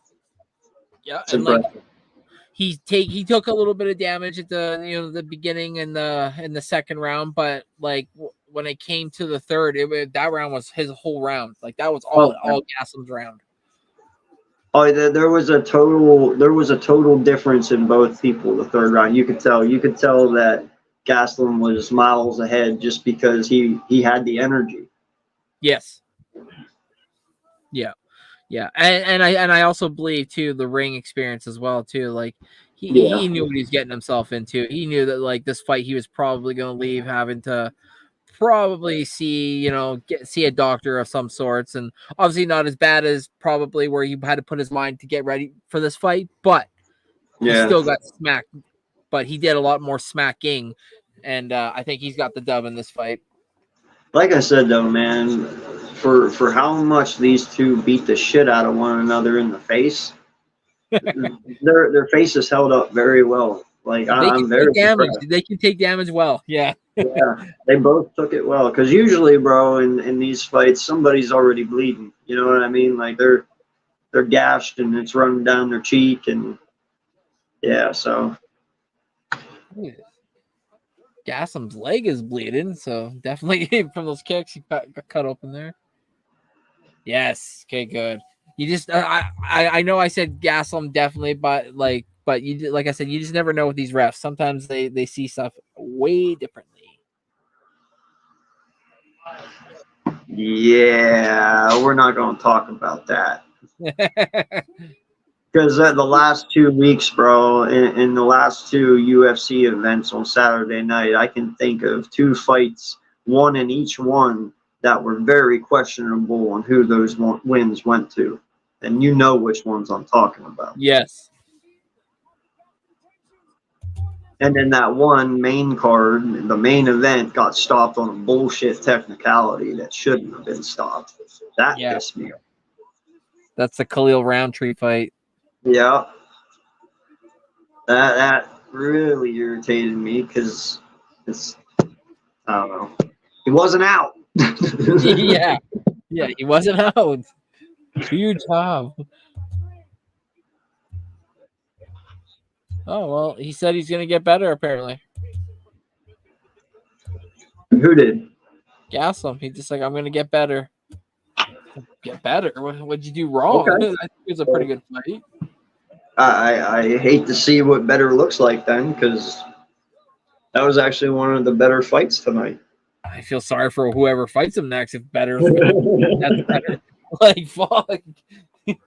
I'm sorry. I gotta be better. I gotta finish him in the first round. It's like you can, but you don't have to. Like it's like no. It's good when you hear that though, because like I said, he's been in the game for a while now, like a good minute, and like if he's trying to get better, that just shows you that he's wanting to be like the best all-round, well-rounded fighter. God, dude, you know who he reminds me of? Ken Shamrock. Yeah. Truly, like, I know people have mixed feelings about Ken, but just, I don't know, it just gives me that Ken Shamrock vibe. What do you mean? Not a lot of people like Ken Shamrock? No. I just know there is people out there who don't like him, and there's people out there who do. There's mixed feelings. So, But no, he does give me a, because Ken Shamrock was one of those tough guys. You know, he could really pack a punch and take a punch too, and that's what this guy gives me vibes with. Yes. They weren't the biggest guys in the world, you know. No. They're both 5'10", I believe, but they're stocky.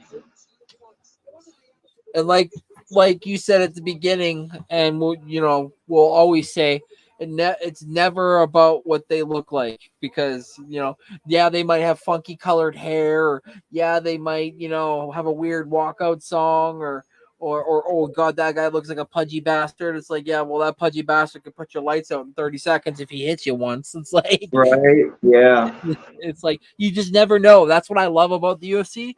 It's like, it's not based off of looks, like not any, like any sport is, but you can tell a lot about all shapes and sizes. Yeah. Ooh, July 13th, Namajunas versus Barber. Good flyweight bout. Ooh, now the co-main, baby. I'm excited. He has the second shortest average fight time in the UFC at 2 minutes and 13 seconds. Sergey Pavlovich is 18-2, and all he likes to do is knock the fudge out. But he's going up against the third highest significant strike accuracy among active heavyweights at 57.5, at 37 wins, 10 losses, Alexander Volkov.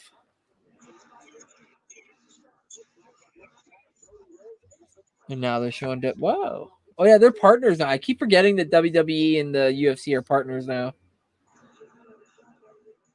Bro, I could never marry any one of these women.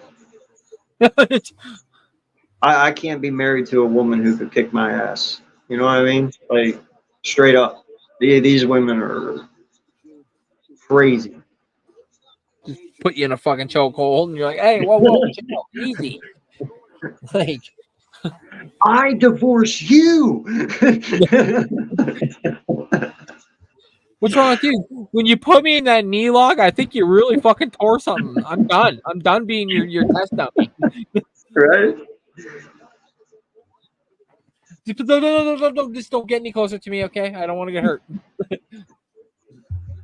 Honey, you're cooking dinner tonight. No, baby, you got it. What? Oh, yeah, I got it. You're right. Yeah, I got everything. I got it all. I got your bath being drawn. I got the clothes are folding themselves. I can't believe it.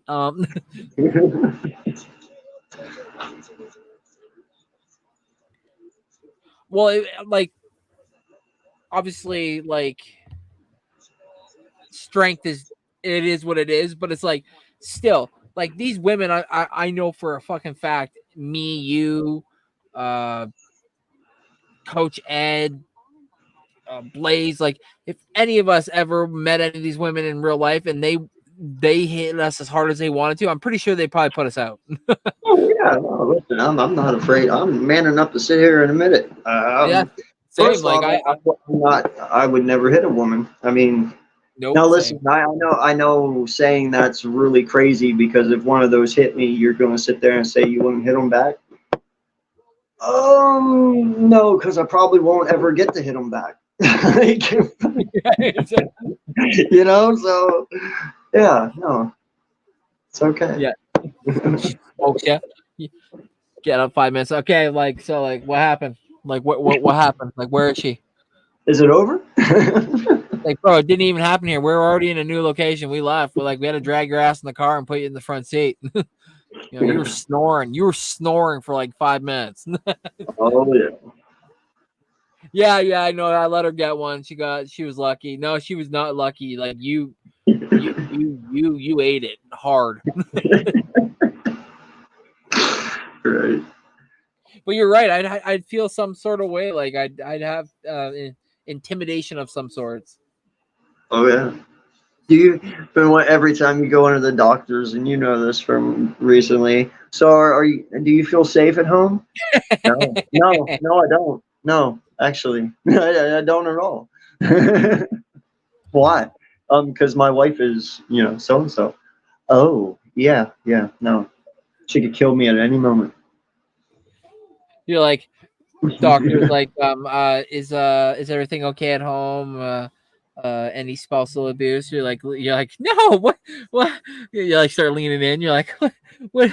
She, I'm only gonna say this once, because if she gets wind that I say this, she's gonna take us both out. Okay. So let's be quick about this. Yes. So anyways, yeah. My new number is. But no, it's crazy, and there is some UFC fighters that have dated each other, and I'm like, that would be like the ultimate fucking couple out in public, and somebody like some two dudes or whatever that are really hammered, go over and like shit talk, and then you just like look at your wife and be like, you want to start and I'll finish, or it's like it would just be crazy to see like a dog UFC couple go at it. I would have fun with that shit so much. I'd be like, listen, hold up. You want to fight? You grab you and your friend, whoever you think's the best fighter out of you and your friend. Bring him. You both take on my wife. I'm gonna put $500 down. If you want to put my wife will kick both their asses. I'll let her do it for me. Fuck that. I'd have fun with that shit, bro. I'm like, $500. My wife kicks your ass. He big. Next thing you know, she just kicks me square in the fucking face. 25 seconds walk over. That was the easiest 500 I've ever made. So, you want to double or nothing? Exactly, dude. No, I'd have so much fun with that. There are benefits to having a wife that could kick a guy's ass. That's for sure. Facts. It's like how they say, like when you're walking in public, the man's always got to be on the inside. It's like in a power couple like that, it's like there is no inside. It's like exactly. It's like everybody's in trouble. But this next fight, people, the co-main, I don't see this sucker going very long. Wow, he's a huge dude. Yes, he's. Oh my god, massive. Bro, he's taller than the ring post. What the fuck? Yes. Yep, almost damn near 7 feet tall. I would break you. That's who he reminds me of. Literally, bro. Holy shit. Like Draco. Fucking mammoth. I break you. Like, whoa. Did we test this guy? Like, we're good? Did you see a guy taller than the ring, bro? That's. He does. If he dies, he dies. He does. Oh, shit. I'm not sure if he's fighting anymore in the UFC, but they call him the skyscraper, and it's Stefan Struve. I think he's 7'1" or something like that, or 6'11" or something. He's massive. And I don't know, bro. I'm sorry, but we need more vertically challenged UFC fighters.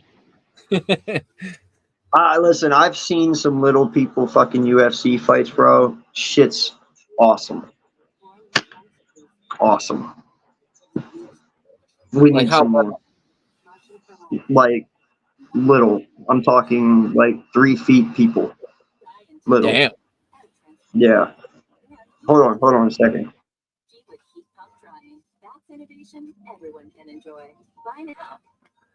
In Saudi Arabia, Marty.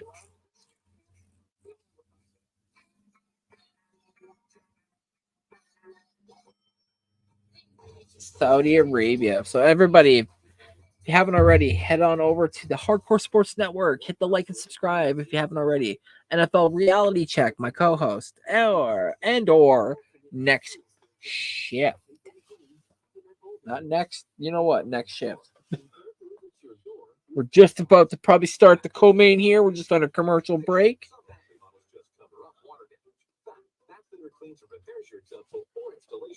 Hopefully it starts here soon. Pavlovich versus Volkov, and then Whittaker versus Aliskerov.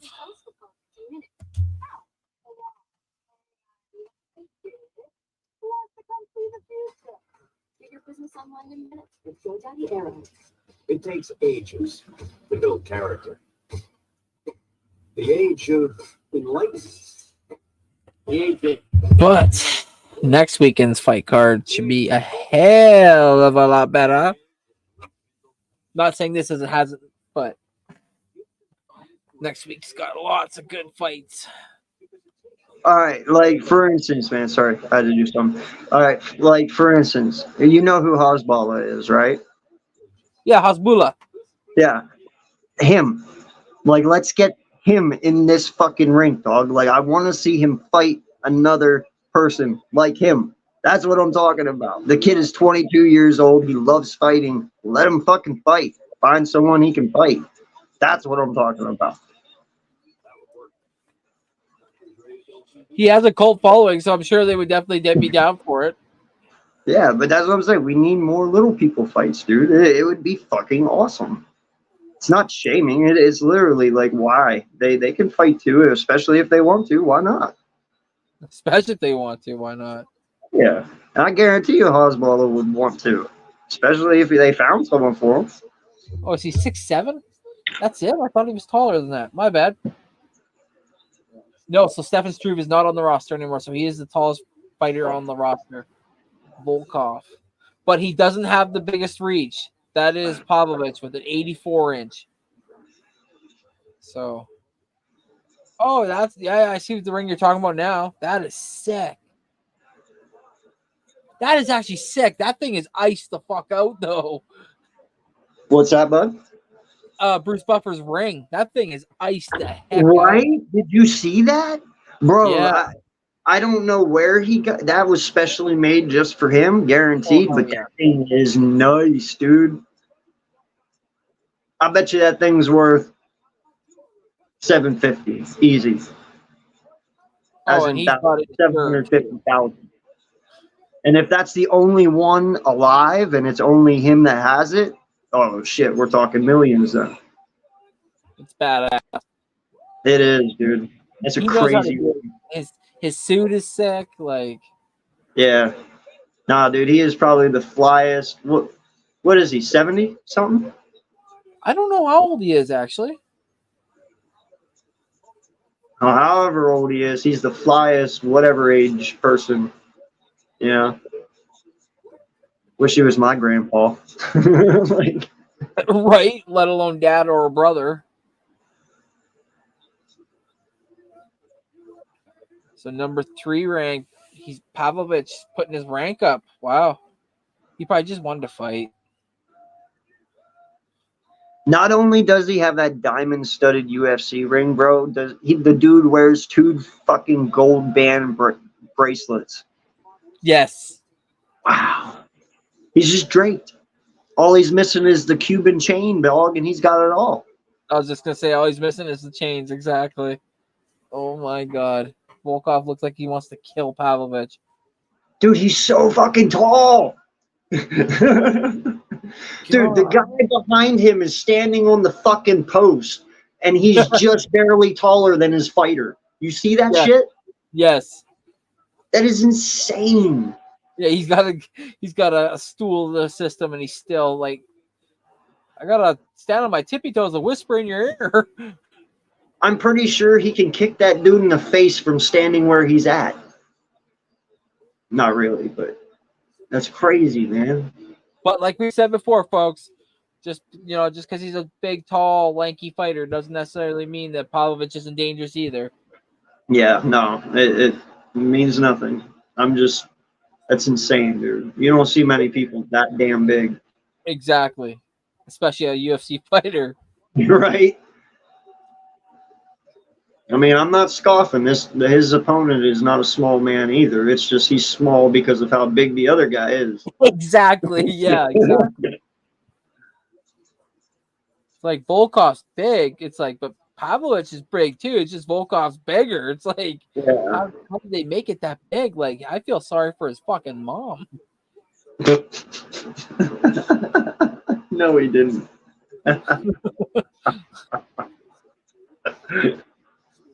Or maybe I'm not. Maybe she's whatever, you know. Oh, maybe she's bigger than he is. I have no idea. Yeah, exactly. Yeah. But it really makes you wonder, though. It's like where he comes from is special because, like you said, there's not a lot many people who walk this earth that big. We don't have trees that grow these people. It just doesn't work that way. It doesn't work that way. It's right. Yeah, So his far, backpack too is sick as shit, though, man. yes. Is that Optimus Prime? No, it's a samurai. Oh, okay, okay. Yeah, he never had it when he first started in the UFC. I think he got he had like a bit of a fight win streak, and he got some good paydays, some knockout bonuses. And I think he used that money towards it because then all of a sudden he was starting to rep this piece that every fight we seen him come into, the piece had more work done to it. Yeah, that's nasty. Yeah. Fucking Optimus Prime. I was so far off. That would be sick though if it was. It would. Ooh. And folks, they're definitely throwing it. They're just they're being methodical and precise about it. Unlike our last two fighters, these two gentlemen know they got one punch knockout power, so they can't just go in flailing and wailing like Gaslam and Rodriguez did. But they're connected. They're heavyweights, bro. Listen, heavyweight fights. I hate to say, there's a lot of power and kicking behind, but that's it. Like they're kind of boring, but when they finally do connect, it's nice. It's It's nice because the power is insane. Insane. But the fight style of heavyweights, though, they're just, let's just stand here and swing. Basically, yeah. There is the odd heavyweight that, like Curtis Blades and stuff, that's a UFC like ground fighter and good at submissions, but it's far few in between.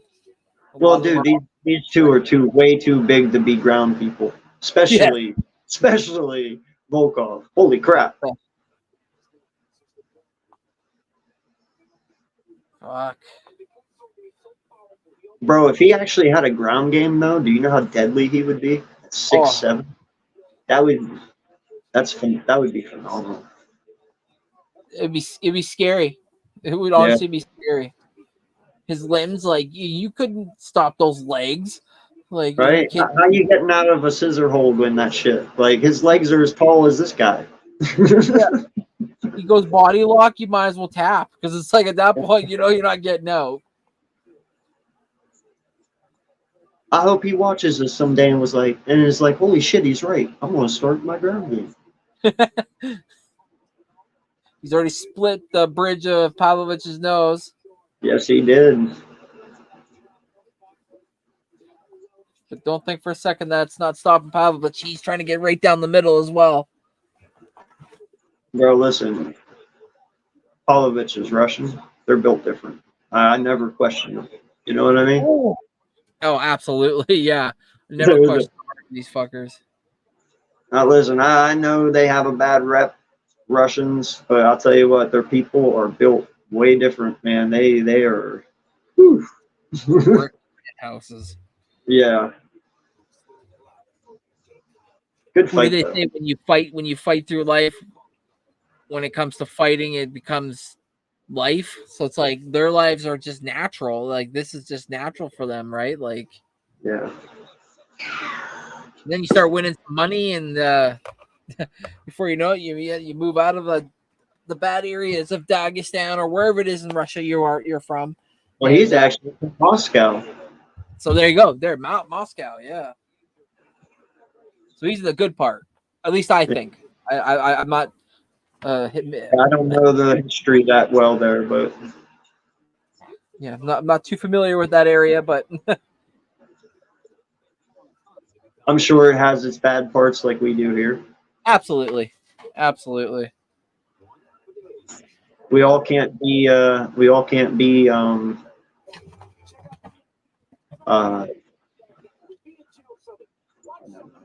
sorry, I'm watching this. My mind slipped away. Oh, Jesus. Right? Yeah, I know. Ooh, they just come out swinging. Oh yeah. What's his name? His bridge Pavlovich? is pretty bad. Yeah. Yeah.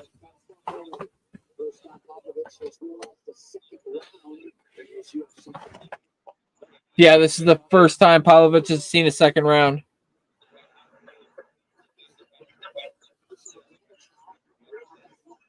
He's taking a lot of kicks too. Volkov's gangster, dog. Motherfucker has a guy combing his hair during the break. Like, dude, you are that fucking gangster that you comb your hair during a fight? Bro, come on. That's amazing. It's like, hey, you want job? Yeah, sure. Yeah. You come here in between rounds. If I make 3 rounds, you come here 3 times. Oh, okay.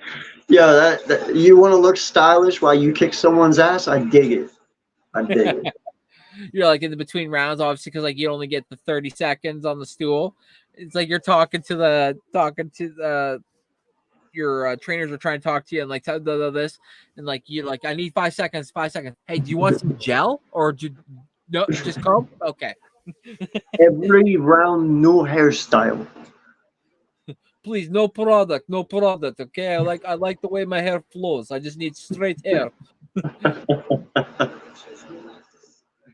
That's awesome. I've never seen someone get their hair combed in the middle of a round before, dude. That is awesome.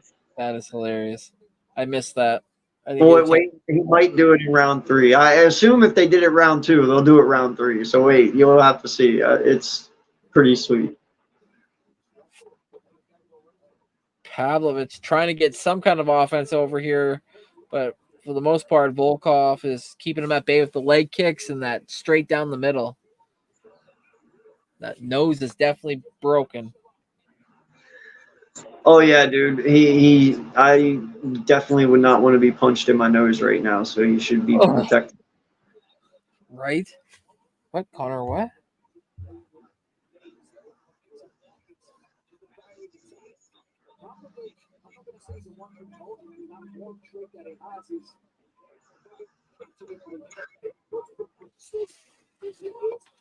Is Connor at the fight?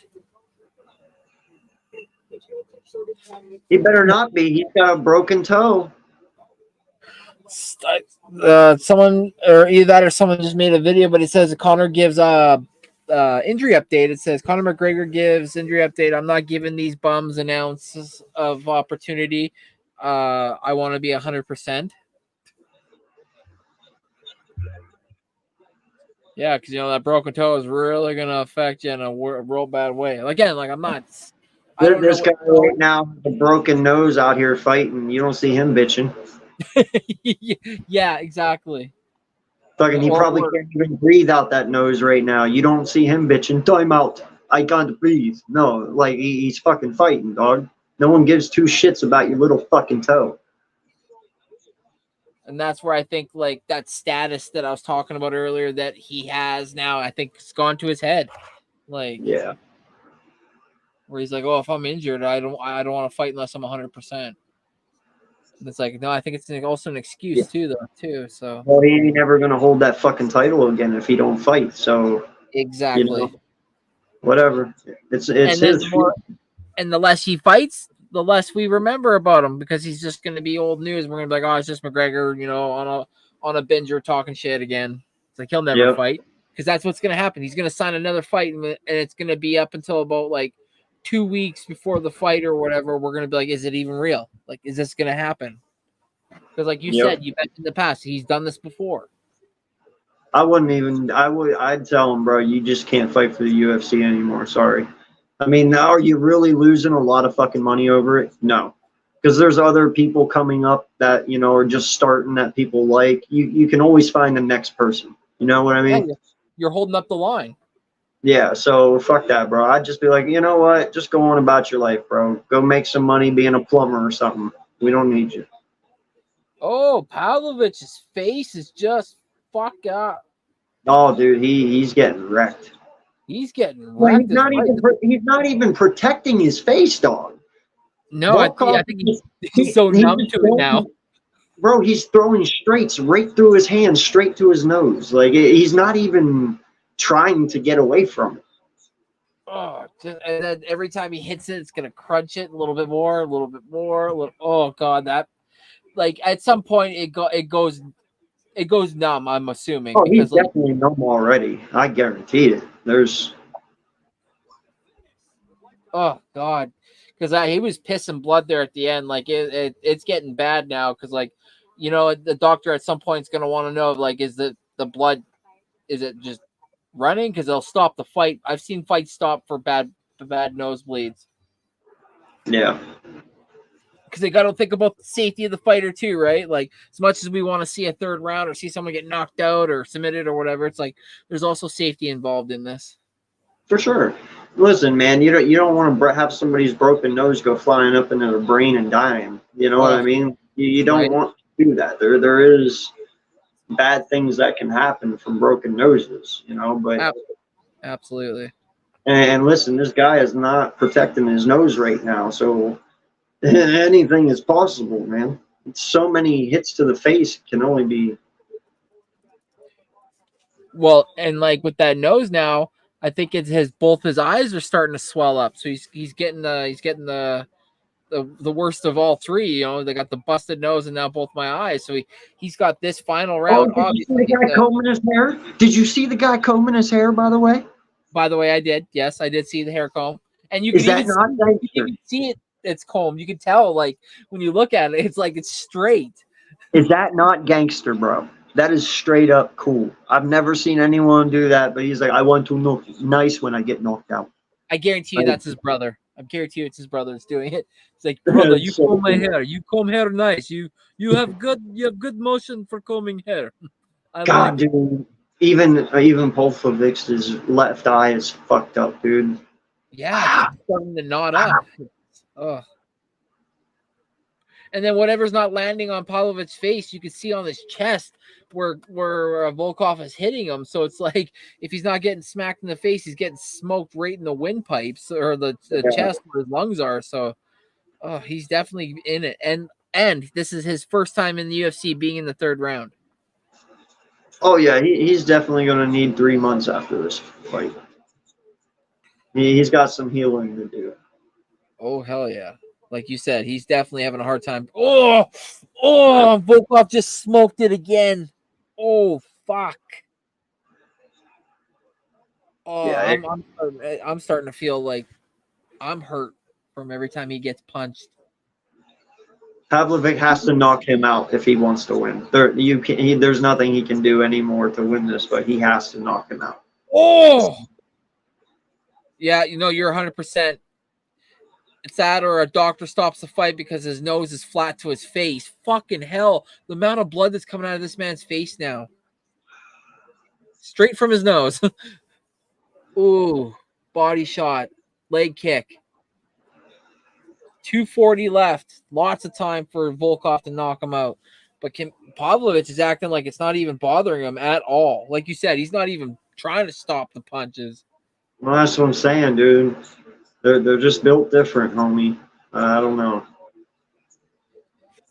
Ain't this good? Ain't gonna be this guy. I'll tell you that. Paint a picture for you folks. His whole face is red. Yeah. And Volkov's gloves, where it says UFC, are stained with blood from Pavlovich's nose. Fuck, man. Dude, block him, man. What little nose he has left. Oh, right? Fucking hell. You have to imagine at this point, Pavlovich is thinking, I have to get this guy out. And Volkov's thinking, what the hell is up with this guy? His face is, I rearranged his kitchen and he's still coming forward. Dude, just straight. Fucking he's... I bet you the Russians go for the special surgery where it takes out their pain nerve or something like that. Where we do not feel pain. What's pain? Pain's for bears. I just don't get it, dog. Sorry, you can only hit me in the fucking nose so many times before I protect myself. It's Yeah, natural. or your body even tries to protect itself and like sends warning signs to his head, being like, "Okay, stop! Like this really does hurt now." Before we were joking. He just does not care. Nope. 50 seconds left in the third, and he tries to go for a takedown. He's like, "Okay, too much now. I can't take it no more. I want to be able to breathe air through nose one day."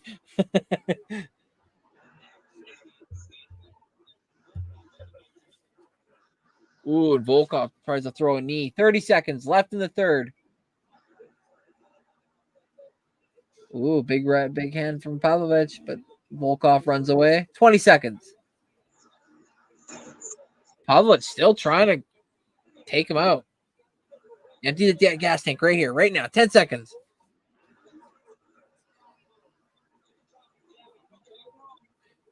Come on. Holy shit.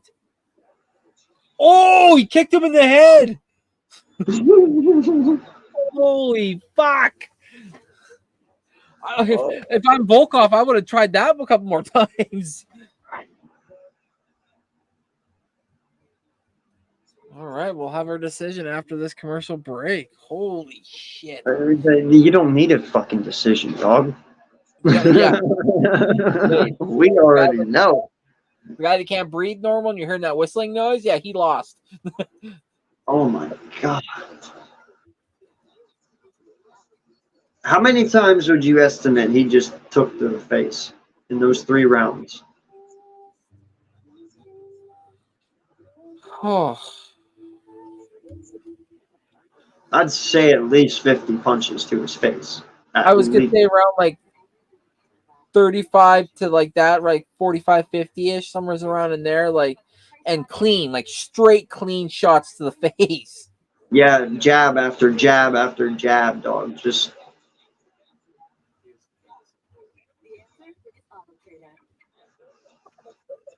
Oh my god, 73 significant strikes to Pavlovich's 41. Oh, so we were way off. Whew. Oh man, owie. No wonder. And they are heavy, I understand. So they're one or two shots are big, but still, that just tells you the fucking chin that Pavlovich has too. Like, Marty, appreciate you, sir. Thank you so much. The fights are in Saudi Arabia, my friend. Pavlovich not too happy after the fight there. He shoves Volkov as Volkov came to embrace him after the fight. When we went to commercial, we missed it. He pushed him and said, "Get the fuck away from me." But like, look at his body. It's all like bruised up and shit. Bro, you can't be mad at him for you not protecting yourself. You let that man punch you in the face 72 fucking times. It is not his fault. Facts. That's so true, Raph, that this is. So far, this main card has been a banger. Yes, it has been. Everyone just coming out with no regard for their faces and just hanging. Sorry, I was watching between UFCs. Oh, no, it's all good. Oh, you're good, buddy. Man. We appreciate the support nonetheless. Come and go as you please. We just appreciate it. Yeah, I don't know, man. I don't know. In all honesty, he's probably pissed at himself. Yes. He's probably not even. I can't be mad at somebody for hitting me 72 times in the face. That's my fault. Yeah, he's probably, like you said, he's probably more butthurt in the moment about himself, being like, how can I sit there and let someone basically flatten my nose? Now I'm going to need surgery, and I'm going to be out a little bit. Face is just mangled, dog. Yes. His whole eye sockets, his nose, his lips, dude. Like, I hope he takes a picture and puts it on social media tomorrow, because I bet you he probably won't see out of both eyes. They'll be so swollen shut. It just looks like he took 100 bee stings to the face. yeah. And while he did that, he fell down a hill and hit his face on the ground. Jesus. And this guy over here in the process is fucking getting his hair combed. You know, I was not just a gonna say, bruise yeah. on his body, not a bruise on his face. Look, dude, he looks like he could go throw a fucking suit on and go to work right now. Like, It looks like, to be honest, if like somebody pulls out of the fight for next weekend, he could come in and save the fight. Is what it looks like. oh my God. Like the only blood he has on him is from Pavlovich. Like, Yeah, he has no marks. wow. Based on its trajectory, O'Neal Cruz home run landed in the Allegheny River on the fly, assuming it did. It would be the 6th home run in PNC Park history to land. Damn. So he cranked the ball out. He's going to be tested. Watch. Like, oh, yeah, this guy's on juice. We got to make sure he's not on juice. Oh, this guy? No, dude, he's a fucking giant. 445 feet. Holy Oh. shit. A moonshot. Speaking of moonshots, the final fight of the night. The Whittaker, Aliskerov next. I'm a huge Whittaker fan. I like Forrest. I like Robert Whittaker. I don't know much about Mr. Aliskerov, but I know he's definitely a monster right now. Folks, we're going to take a little commercial break. For this main before the card final fight. Exactly. We'll be right back after these commercial messages.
What is up? What is up? That's right. We're back. We're back. We're back with the Hardcore Sports Network, where everything is hardcore sports. What's going on? What's going on? Appreciate the 30 of you guys in here. Shout out to each and every one of you for hanging in with us this entire evening. Hope everyone is enjoying themselves. Hope everyone is staying hydrated. It's very hot out today. So, yeah, just coming up on the main fight here of the night. And I'm going to turn it over to my boy NextShift. Yeah, absolutely. My man Vic popped in, said, "How you guys been? How have the fights been?" Fights have been good. And to my guy, man, we cannot show the video, bud, for copyright purposes. We're sorry. You kind of got to just live the fight through us. My apologies, but if you could just hit the like button, that'd be great.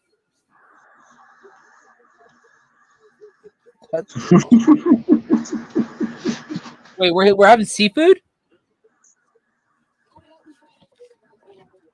Is that a SpongeBob reference of some sort? No. No, he meant to say crap.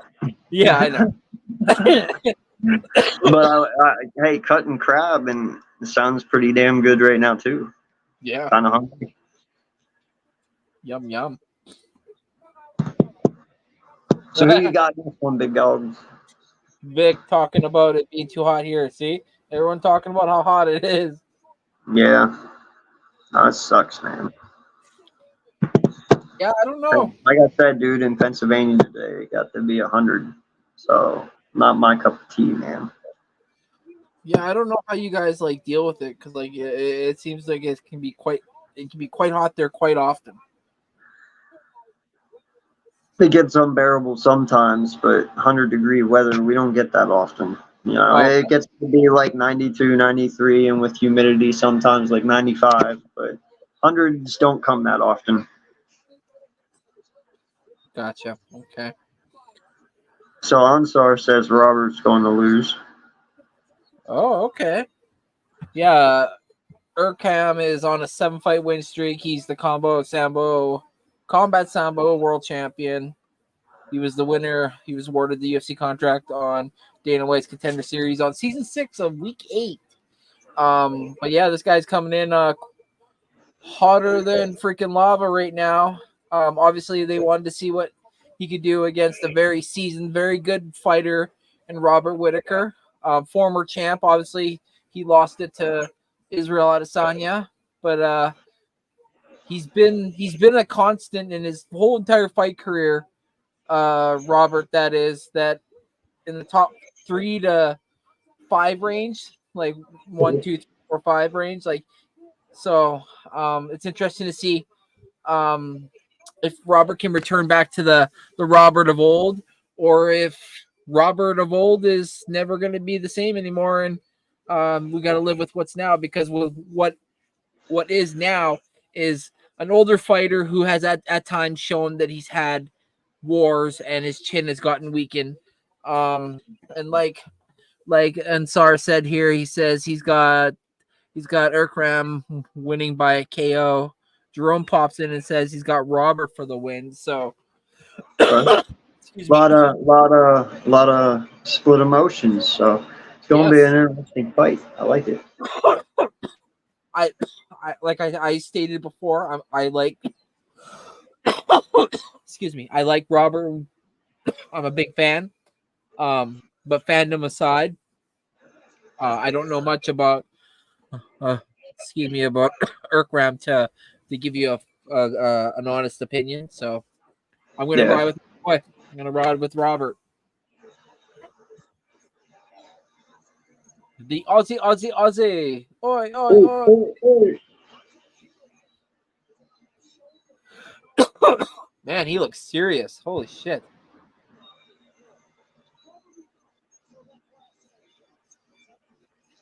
Well, I hope so. You're about to kick someone's ass. I don't want you laughing if you're going to be coming out. Like picking his belly button. He's like, yeah, pretty much. Gonna go in there and cause someone to bleed. Right. Yeah, he looks like he's ready to like tear off his head. He likes to pound on his chest when he gets in the ring, so we'll see if he does that.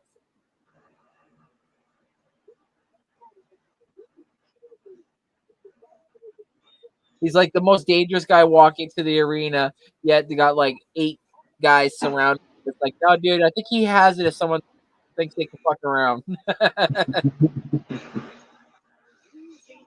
The Ansar says fighters from Dagestan are elite.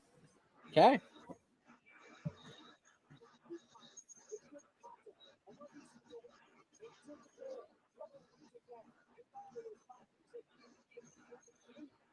There he is, the man, the myth, the legend. Former UFC middleweight champion, tied for 5th most wins in UFC middleweight history with 15. He's a Brazilian jiu-jitsu, karate, and hapkido black belt. So, I mean, the guy's well decorated. He's no slouch anywheres. I don't know, man. That angry face looks forced. You think so? Experience. Yeah. Jerome says, experience-wise and skills, Robert has the advantage. Okay, so Jerome came in with the based on experience and skill alone, Robert should have this fight advantage. Sure. Fellas, once these gentlemen are locked in that cage and told to knuckle up, we'll find out who has the more skill and the advantage.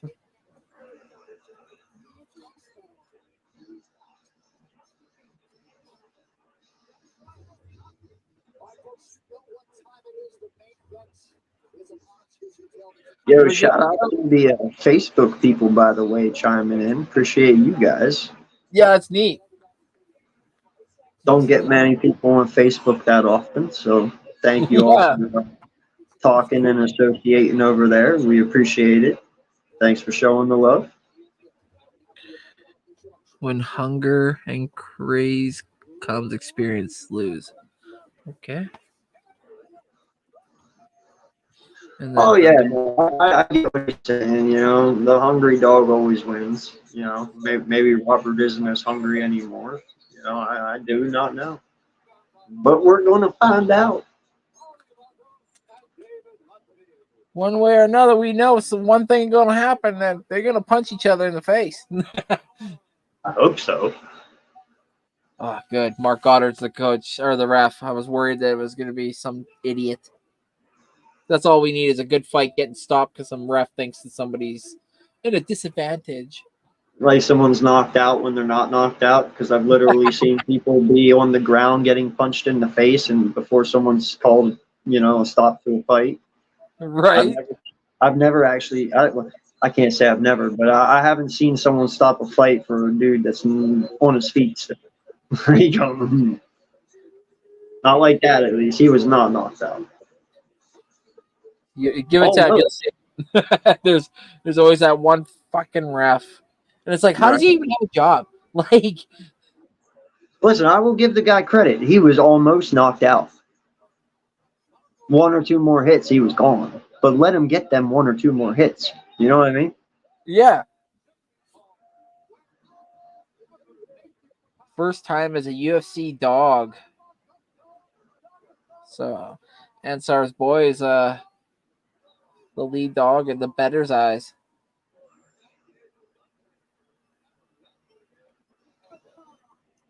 Bro, that is the coolest fucking suit I've ever seen.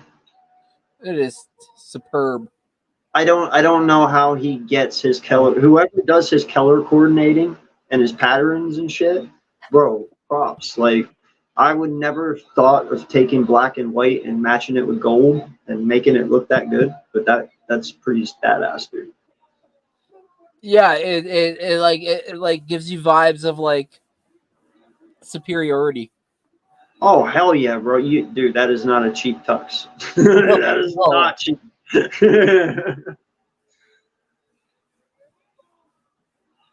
He's like, bro, I don't wear anything under 500K. As he says that, he's like showing the ring. He's like, Ansar says Robert got KO by Israel and lost his belt. Still, people calling him a legend. Well, you can still lose and be a legend. Oh yeah, I mean, just because you lose doesn't mean you're not a legend. Yeah, exactly.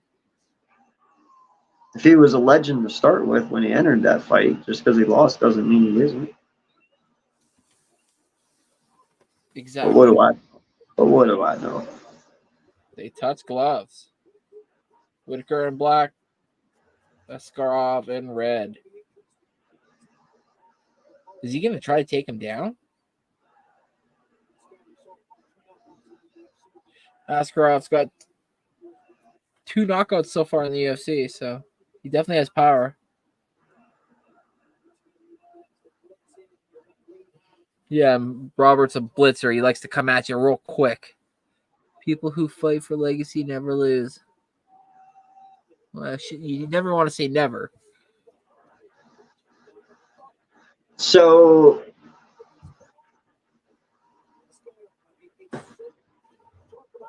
is it just me, or does Whittaker give you Jalen Hurts vibes?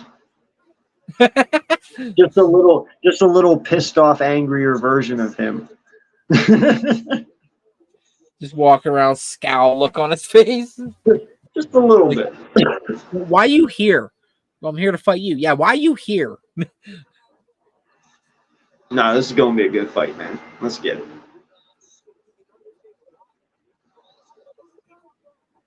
Ooh. When one tries to punch, the other one kicks. When the other one tries to kick, the other one punches. It's interesting.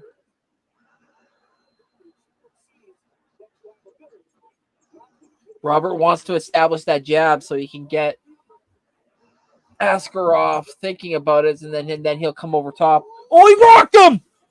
Robert walked Aliskerov. He's got chicken legs. He tries to throw a head kick. He misses. And he threw an uppercut and drops Aliskerov on his ass. It's over. Goddard stops. Legends live forever. They never die. That's why I fuck with Robert Whittaker. That man knows how to fight. Holy, he chicken-legged his ass with one punch. That's insane. You know what's so funny, too? Like, this is what I expected out of, like, 3 of the other fights that we had on the main card, and this one, a 5-rounder finishes that quick. Right? Nah, man, that's why I said I love this shit, man. It doesn't matter, bro. It doesn't matter. It doesn't matter if someone's is from Dagestan and is elite. It doesn't matter if they're from Russia. It doesn't matter if they're from Ecuador, if they're from Canada. It's all about skill, man. It's whether or not your shot lands versus them. That's all it comes down to. Wow, right over top, caught him right on the ear, and he just watched him chicken leg. He's like, I'm dancing in front of you, like da da da da da.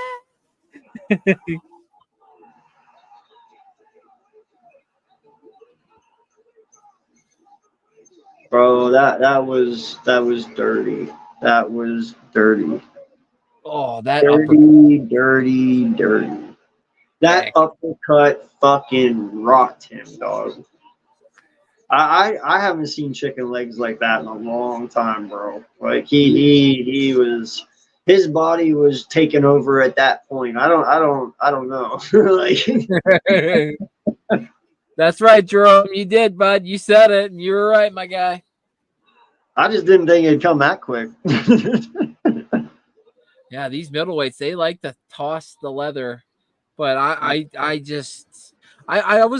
be real. I was worried that maybe this new young blood kid was gonna come in and toast up the old Wily vet, but the Wily vet was like, I'm not done. Like I still think he wants a shot at a title. Like he wants one more. He never had a chance, dog. He never had a chance. Oh my God. When you chicken leg like that, it takes a little bit to get back to normal. He was like all over the place. Where I was like, where are you going? Get over here. his nervous system kicked in at that point and was like, no, we'll keep you up, bro, but you know, you got to get your shit back together quick. And he didn't have time. He just, that uppercut ended him. That was It was insane. funny because that Disney Pixar's movie Inside Me or whatever. I then now think of like when like UFC fights happen like that. It's like system overload, cut certain stuff. Okay, well we're gonna walk weird for a minute. Bro, that fucking uppercut hit him so hard. The boy got Undertaker eyes, bro. His Yes. fucking eyeballs went whoop, straight up. All you saw was white. He was out. Fucking out. And he busted him open too. Yeah.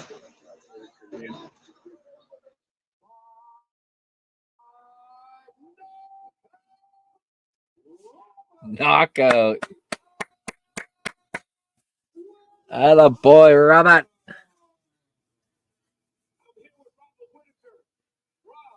I want to know if he calls out Izzy. 1 minute 49 seconds in the first round.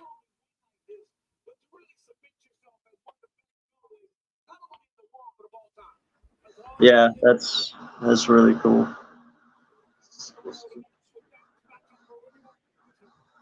Yeah, it's true. I like how he talks. Some might say he's cocky, but he does. He's like he said, I'm the most toughest matchup for anybody in this division. He has the power. He has the kicks. He can get you on the ground. Like what I like too, bro, is he was very strategic. Like he didn't throw many punches, and the one that he did throw was the one that mattered. You know what I mean? Yes. Like yeah. He wasn't just throwing them to make contact or just to get points. No, it was he threw that one for a reason. You know what I mean? Yeah, and like you notice how quick he did it too. Like he wanted to set an example. Like this young buck ain't gonna come in here and make a name off my name. No way in hell. At least not yet. That is. That was an amazing knockout. What a fucking card though. This was a good card. Sometimes free cards can be kind of iffy a little bit, you know. Like they can be like, you know, like you'd be like, oh, what the hell? But this one definitely lived up to its billing. Definitely. But yeah, folks, there you have it. The UFC Fight Night, Whittaker versus Aliskerov. Aliskerov gets his ass slapped by Mr. Whittaker in the first round at 149. Yeah. Great card all around. What would you say was your most favorite fight of the night?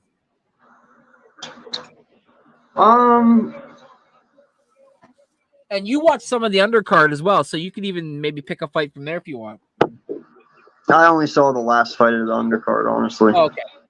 Yeah, no, in all honesty, man, I just because of how crazy it was, I actually liked the Volkov fight, dude. That was pretty sweet, man. But the fight for me of the whole night, it has to be Gastelum and Rodriguez, man. That was a heck of a fight. Yeah, that was definitely one that definitely lived up to its billing for sure. Those two definitely met each other in the center of the octagon and went to work, and work they did, and Gastelum obviously came out with the dub. My fight I liked actually was the first one that started us off, which was the Johnny Walker versus Volkan Ozdemir. Volkan Ozdemir gets back to Mr. No Time and takes out Johnny Walker in quick fashion.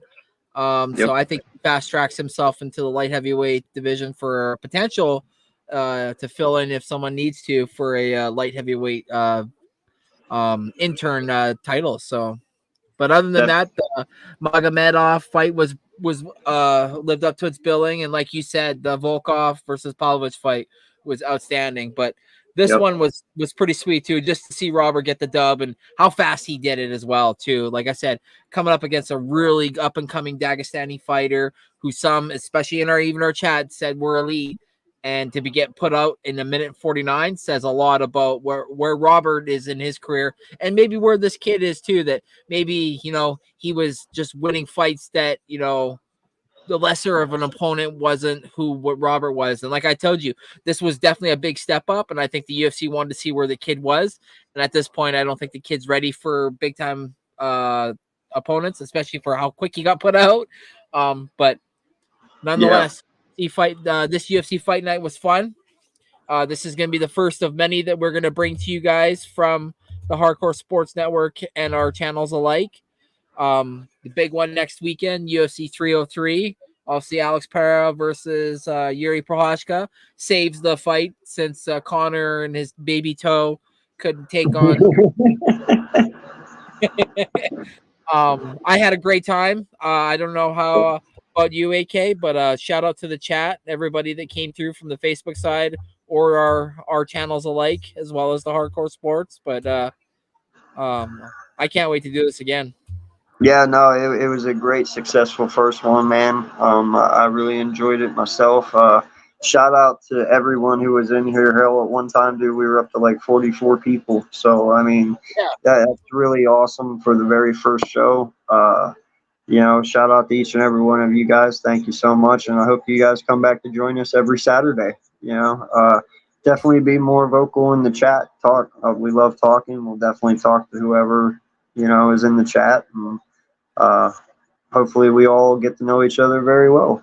But yeah, man, always down to watch people punch each other in the face for free. And we get to do this every Saturday. So let's do it. Absolutely. Yeah. Same here. I always like, I don't know why I don't like the look or the smell of blood, but boy, I love watching it come out of somebody else's face. Right. And we're going to do that more on Saturdays. Exactly. When it's somebody else, why not? When it's yourself, no chance of fucking hell. But no, this was an awesome time. Again, like you said, AK, shout out to the chat. Shout out to everybody that came through. But moving forward, be more vocal. Let us know who your favorite fighter is. Let us know who you think might win.